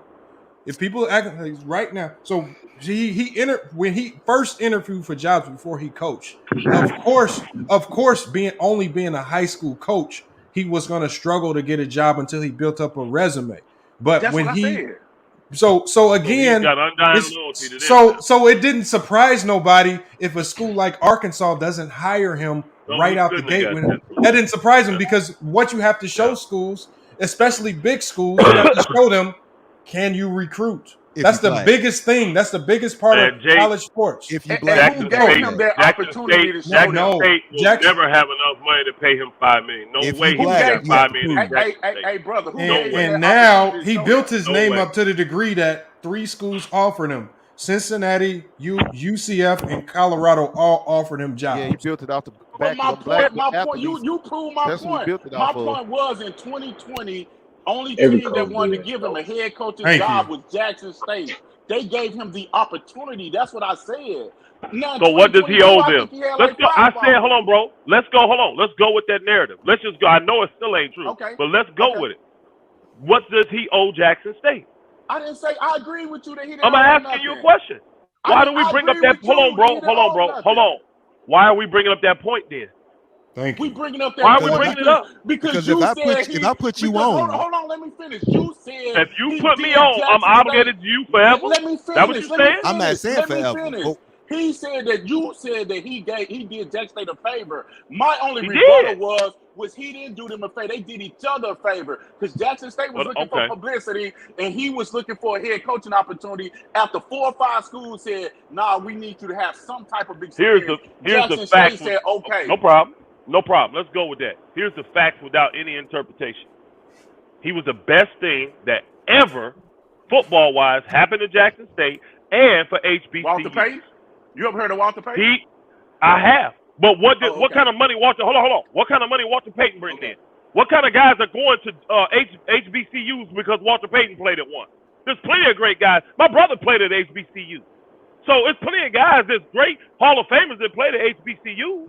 They ain't bringing in no money. They ain't bringing in no notoriety. I'm telling you, hold on. I'm telling you, he was. I'm telling you, he's done more. Hold on. He's done more for Jackson State and HBCUs than any of them guys have. Because now they have a national platform and they have attention. Bro, they have a national platform. Hey, look what we talking about. Hold on. Time out, bro. Time out. Y'all been on these sports channels all these times. When have you ever had a conversation about an HBCU school? I used to talk about them all the time because I always. No, you didn't. Oh, Show me, my God. bro. Let's keep it real, bro. We got all. Hold on, bro. We got all these sports channels on YouTube. None of them talking about HBCUs. None. When was the last time we got sold none of out y'all like giving this? money to HBCUs. None of y'all are. So let's keep it real. Deion brought attention. He brought sponsorship. He brought notoriety. And he won. That helped everything. And he won with the school. You said what? Why are you acting like people saying Deion didn't do nothing? Like that's why I don't get that part. Nobody. People are ain't nobody saying that he ain't do nothing for us. People are upset that he's left, and they shouldn't be. Okay, well, Elder, let me explain something. Because anyway, hold on, bro. Hold on. It's hypocritical. Because every single person, you find me one person that is upset about him leaving, and I'll show you a hypocrite to the letter of the degree. Because they would have done what he did. I'm one. Strictly for the money, they would have done it. Hold on. They'd have done it. This man came to Jackson State, and when he first got there, said it's not about the bag, it's about an opportunity. That's what he said. It wasn't about the bag. Them his words. Until it was. Now Okay. it's all about Do the you bag. know why he can? Hold on. No, it ain't all about the bag. It's not all. Hold on, If bro. he Hold on, wouldn't bro. have said that, Again, I nobody already would have been started mad at off him. by to be telling real. you. Hold on. I already started off by telling you he didn't lie. Because when they asked him in the interview, I watched it. When they asked him a couple years ago in the interview, when they had success, what you gonna do when the big ones come knocking? He told them flat out, I'm gonna listen. Just like you would. And if the package right, I'm gone. So he ain't lied to nobody. He done created opportunities. I don't think nobody that nobody else has created for Mississippi. Yeah, you can say something when he's done. State, for HBCUs. He done, man, for people to be mad that he's leaving, you just selfish. You selfish. You would do it. You a hypocrite. You got more expectations from another man than what you would do yourself. None of you Negroes would turn down. You don't know anybody on here that say that shit. I don't have to. You don't know but I know anybody this. that say that shit. I know this. None of you would turn down $5.5 million for $300,000. Now you right about that. We didn't make the promises that he made. We didn't go sit in nobody's living room and lie to their stop children. being hypocritical and criticizing this man Hold on. for taking a better job. Hold on, Ghost Town, and Elder will know this too. I promise you this. I'm not the only one to hear that would turn that down. All of these big recruits that he sat down in the living room and talked with their parents, I promise you that they had this conversation on if he gets another job, what the plan will be. I promise you that this conversation happened because it happens in all recruiting visits. The first thing one of the parents asks is if you move on, what's going to happen? Because they want to make sure their kid is at least in college for 4 years, gets the degree. I promise you, he told Travis Hunter knows what the plan is. I promise you, all of these players know what to do when he moves on, especially the big dogs that he recruited. I promise you, this was already discussed. No, I agree with that. I agree with that. He is about as straight. If you've been in any recruiting visit, you know that this was discussed. He's about as straight shooter as they come. He looked them parents in the face and told every single one of them, if your child is good enough, we got the portal for him. Wherever I'm going, if he's good enough to play there, he can get in the portal. But one thing I won't do, I ain't going to lie to your boy. If I go to school X and I don't think he can play at school X, I'm going to tell him to stay. That's how Deion talked to folks. Flat out. But he didn't say that. My problem Yes, he did. He said it. He said it in his meeting with Jackson. No. You said you talking about him recruiting. We're talking about on recruiting trips. No, I'm talking about recruiting trips. He did not say that because first of all, don't nobody hold water in 2022. So if he would been talking like that, have you seen the video? Y'all gotta let him. Hold on. There's one player that come out and say that. I'm going off facts. He's assuming, and I'm going off facts. I'm not making up. How can you say facts unless he was in the living room with I know this. You don't know that. I know this. I know this for a fact. You know this. I know Why this anytime somebody argues fact. it's the opposite, y'all cut hold on. y'all get mad on the other end. Bro. Let that man finish his point. Let that man finish his point. Even in that last thing he said, he said, now I'm here available for all your questions. Is the quarterback coming? Yes, he is in the portal. How many more coming? 8 to 10. Now, he didn't say his whole team. Why not? Because he already told them dudes, some of y'all ain't ready for Colorado. Y'all talking out both sides of y'all mouth though on this subject. Man, they are for real, man. Because how can he gave hold on. I haven't said nothing the whole time. I just gotta ask you say hold up every 2 minutes, man. Elder, I'm listening, B. What did he say to them kids when he walked in Colorado? What did he tell them Colorado football players? Yeah. He said a lot of y'all won't be here. But I mean, better get ready to hop in that portal.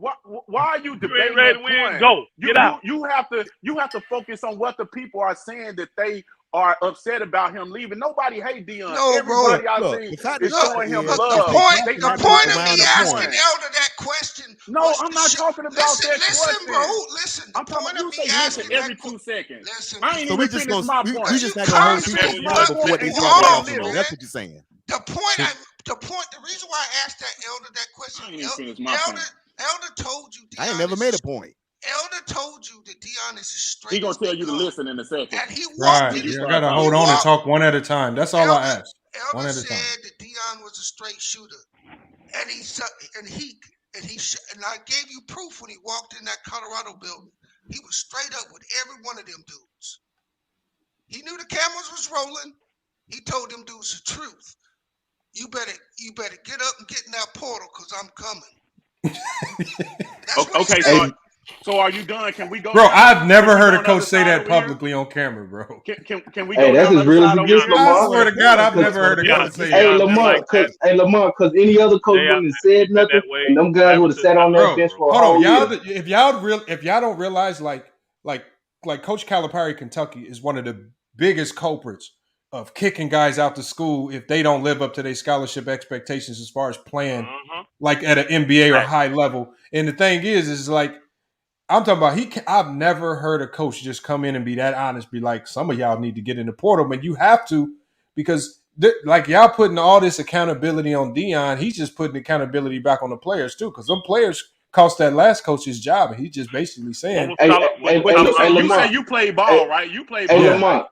So if you play ball, you know most coaches. Deion has a different approach. Most coaches ain't coming in the locker room dancing and doing the stuff he do. So his approach is different. So he's going to say it out in public and videotape it and post it. Whereas most coaches going to say, "Hey guys, I'm here. It's going to be some changes. Hey, I need to see." But that tells you right there he's being honest with the players. Hold on. I need to see. I respect the coach being straightforward in my locker room. In my office, and he's going to tell them one-on-one, say, "Hey, I think you need to go in the portal. You're not a good fit for what I'm bringing in. I think you need to go in the portal." He's going to do it in a different way. I don't think it was. I just think the way Deion approaches new to everybody, and it's like, wow, I can't believe somebody's doing this on social media.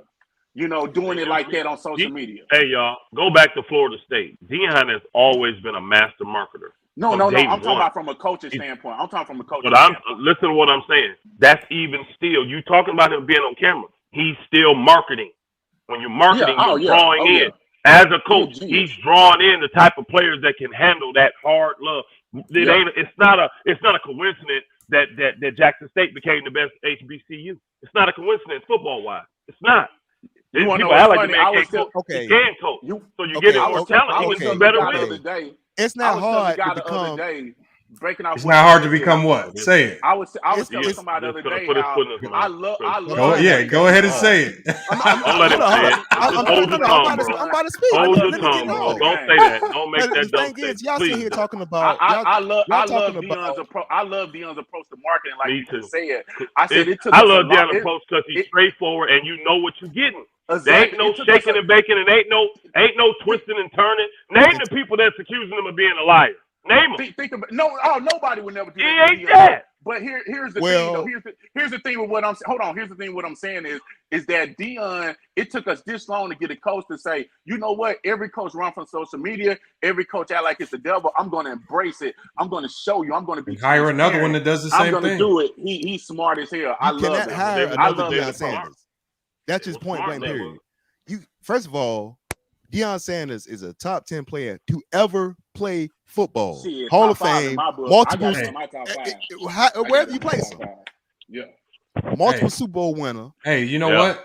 He done worked on every sports channel. Duke University couldn't hire another Coach K, but you got to go get somebody that you think can do the job. But you see where they at though. Yeah. The only person that has the recruiting thing y'all talking about outside of Deion Sanders is Nick Saban. And the only reason he has that is because he's the greatest college coach who has ever played. No, he's the greatest recruiter. He's the greatest recruiter. He's not the greatest coach. Nobody's looking at him as the greatest. Hold on. That's not so great. Why you beat Deion? Why you couldn't beat Deion out if he was so great? That's not true. Kirby Smart at Georgia is a better recruiter than Nick Saban. The point is, he's getting up there. Deion is the best. Who got the most championships? At the end of the day, that's all that really matters. But that's not even what my point. My point is, and first of all, thank you for having me on your platform. You know what I'm saying? Let me be able to say what I'm going to say. But you good? We do not have the money. When Deion Sanders went to Jackson, no, we don't. When Deion Sanders went to Jackson's JSU, right? All the problems that y'all been sitting up here arguing about for the last hour or so was there before he stepped foot on that campus. Sure was. He knew all of that. The fact of the matter is that if you want to ever sell anything to black people, all you gotta do is be preachy and charismatic. Sell and he hope. both. Sell hope. Yep. Sell hope. Sell hope. Yep. Nobody cares And that say he God got sent a you. better job. That damn sure gonna The get you in the fact door. of the matter is that he really gave these people hope, and then not only Yep. did he give them hope, he showed them that it could be done. Man, the you problem preaching. is Yep. that Sound when like he left, Obama to me. when he left, right, he took all the players with him because they're gonna follow. And you He didn't cannot take all the players. They going. Yeah, they are. His son staying. Hold on, Shiloh y'all. staying. Hold on, y'all. Shiloh staying. Hold on, y'all. Left Hold on, y'all. because he cannot. Hold on, y'all. Y'all act like Hey, let y'all him act. finish up. Let him finish up. Let him finish up his points, man. He cannot go. That's why he stayed. That's because he already transferred. Remember, he transferred from South Carolina to get there. Yep. So that's why he's still there. But the fact of the matter is, let's stop making this over complicated. If I have a son that I know is a 5-star, 4-star recruit that I know got a good shot at going to the NFL, I'm sending his ass to one of these Power 5 schools because they are a pipeline to the NFL. Point blank, period. Yep. You can't compete with that on the HBCU. That's level. not true. It What you is do- true. No, what you do. It Hold on. is First true. of all, let me step in on this. And Elder will know this too. First of all, if you have a kid, a son or daughter, that's a 5-star player, you don't send them to a school. You send them to a coach. See, people forget that in college sports. That is true. That is Hold true. on. I like that too. I like that. Players go to schools because of coaches. We see this all the time. When a coach leaves a football school, the quarterback follows. We've seen this a ton.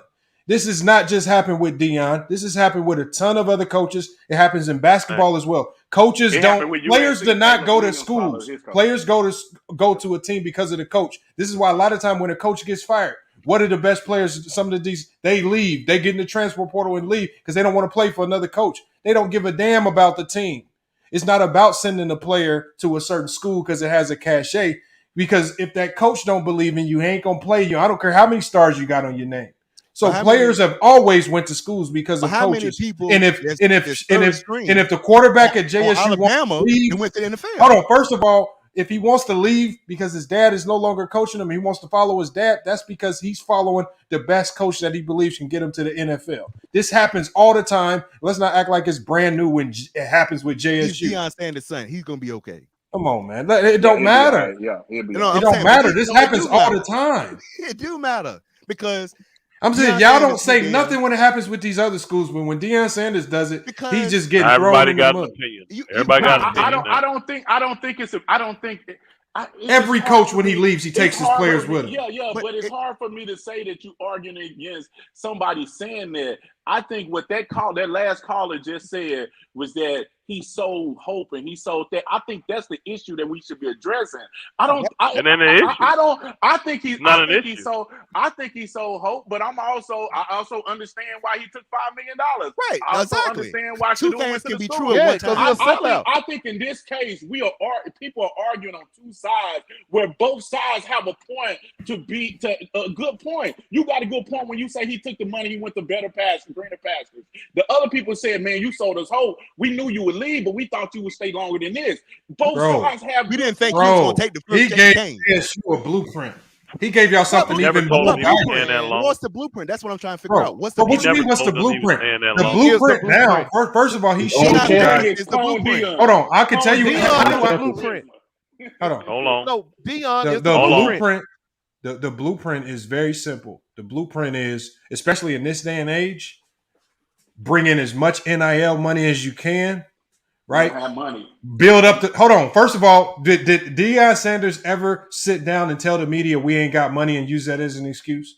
Yes, he did. So the number one thing you can't do is sit down and cry we ain't got money, because I never heard Deion Sanders say that. What he did was he gave up half his salary to build facilities. Exactly. That's why they didn't have money. They didn't have money, so it don't matter. Deion literally brought in money. He brought in money. Yeah, that's what I'm saying. Y'all act like they didn't make any money. Y'all gotta understand, Brad. Hold on. That money he brought in going to Ole Miss and Mississippi State. Hey, hold on. Here's the plan.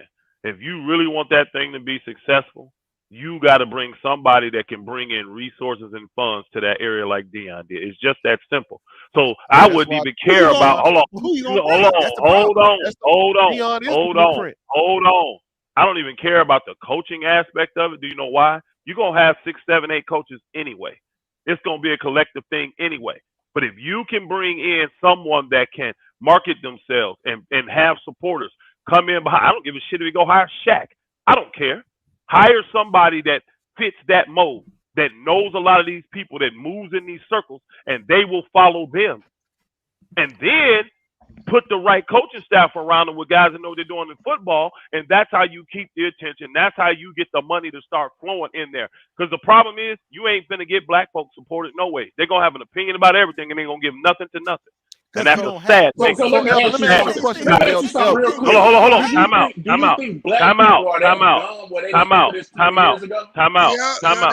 We do have. We just won't sacrifice. We do have. No, wait a minute. But Elder, what you just said. All I'm telling you is that we do have. We don't sacrifice. To me, what Deion did was a great sacrifice to get them on the map, to show them how to do it, to show them how to do it. Now bring in somebody. I'm not saying they're going to be as great as Deion, but bring in a marketer. Bring in someone that can market themselves, get that NIL money up, get sponsors to come and support. Hey, Elder, I want to ask you a question. They already forecasted when black people are going to have a net worth of $0. They already net worth. Hold on, my man, Elder. You just made all that. You just made all those comments. Who was that person? Who was the person you talking about? What person? Hey, that's just give me one. Hold on, bro. That is that is their job to go find out, not mine. Okay, but he you know what they did. They found that person. His name was Deion Sanders. And they brought him in and did all that. And you know what he did? I wanna let Hoop Jargon talk, because Hoop Jargon has hold on real quick, Lamont. So you think Deion should stay? Is that your argument? Yeah, he should have stayed at least through his freshman class. Right. He recruited a freshman class. Okay, but the problem goes down. But we all know. Hold on, time out, Lamont. Why goes down? Why does he have to stay through that freshman class? Why? Who says that? Who said that's the right thing to do? For him to think that he said that when he said, it's okay if he bro, think that. hold on. Time out. That was the system back when I played. Why? We didn't have no portal. They didn't have the option to leave. You would lose eligibility and all this stuff. They don't have that now. So them freshmen that are good, guess what? They can go with him. They can leave with them. Is there any so such that's thing what Carter just said. He got to stay through the freshman class. That's BS, man. Are you going to tell me he didn't quit on them kids? I'm going to ask you. Hey, I'm going to tell you this. Hold on, y'all. Hold on. I got to mute y'all. I got to let Hoop Jargon go, because he's the only one in here that I know from start to finish has truly covered JSU, right? The rise to when they didn't have games on ESPN, to when they finally started. He watched this grow from nothing to something. He's been covering it. He could probably give us the most insight. And I think he's had people on his channel that's closely connected, man. Hoop Jargon, what are your thoughts on Deion Sanders leaving? Is this something that you saw coming? And did he leave a blueprint behind for Jackson State to follow so they could continue the success? Well, yeah. So I see that the conversation's gone many ways. Now I've been enjoying listening. I'm at work, so I gotta I was ready to come in earlier, but then stuff happened, so I'm here. So appreciate that. Mm-hmm. Your first question, did I see it coming? No, not at all, actually. Now you gotta remember last year, Coach Prime got approached by TCU allegedly, and a lot of people, were in a tizzy about that, and he stated that he will fill office, but he's not going anywhere. So then I knew that, whether it's rumor or not, rumors are mostly, enraptured in truth, in some fashion. So I knew that the big boys, quote unquote, were on Prime. So now when I knew it was going to probably happen is when he didn't step ahead of the rumor and say he's not leaving Colorado like he did the TCU rumor. So I was like, oh, shit, it may be something to this. And this was about a week ago. So, yes, it was a surprise to me. But then once I kind of just zoned in and saw, like, he changed his behavior up. And then you see that meeting he had that I'm coming was 2 days before the SWAC championship game. I was just like, damn.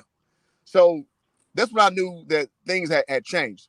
Now, your second part of your question was, did he leave the blueprint? Absolutely. Like, and I said this all the time, man. Coaches do not want to implement social media. In their minds, they want to come in, do the work, do the film study, go worry about these recruits coming in, go talk to your staff, and go home and go to their advices.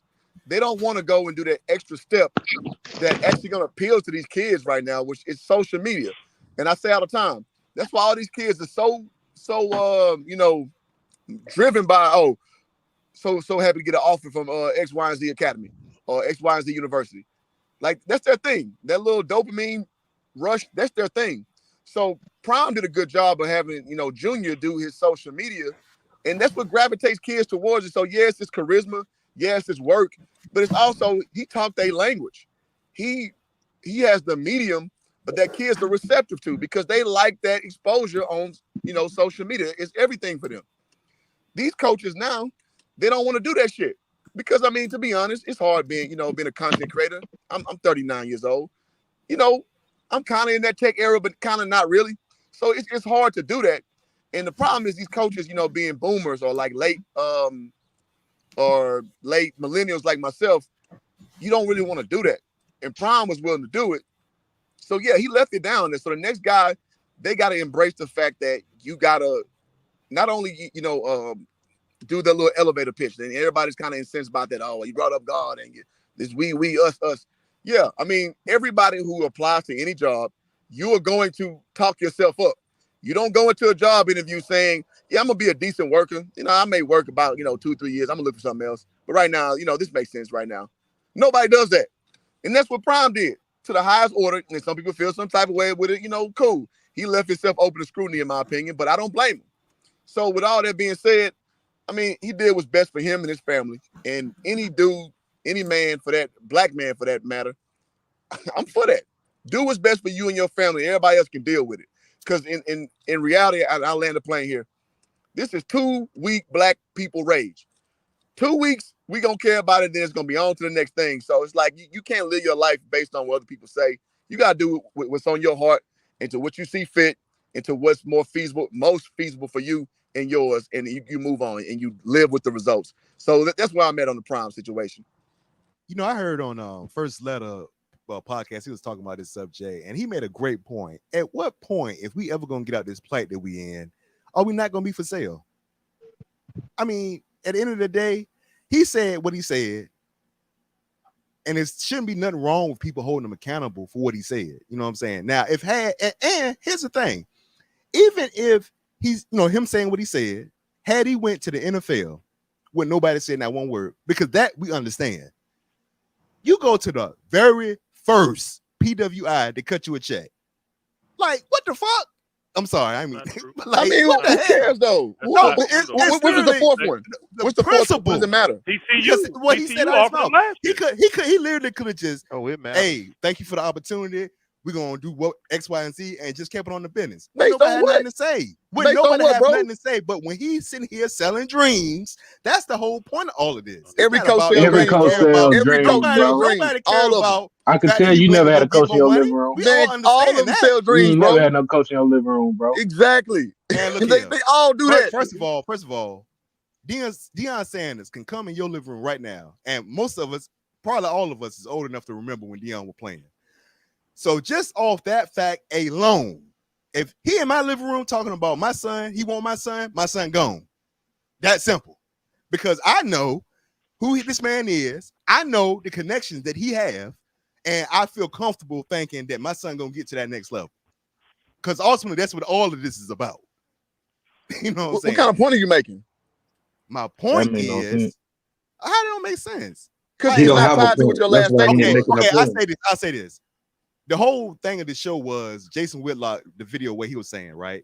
And then that same clip, I think if you let it play a little bit longer, the white guy, if he ain't already said, I'm not sure. He said out his own mouth, he don't believe Deion Sanders is a good coach. Who cares? He out his mouth said that. Who cares? What the fuck? What does that do with anything?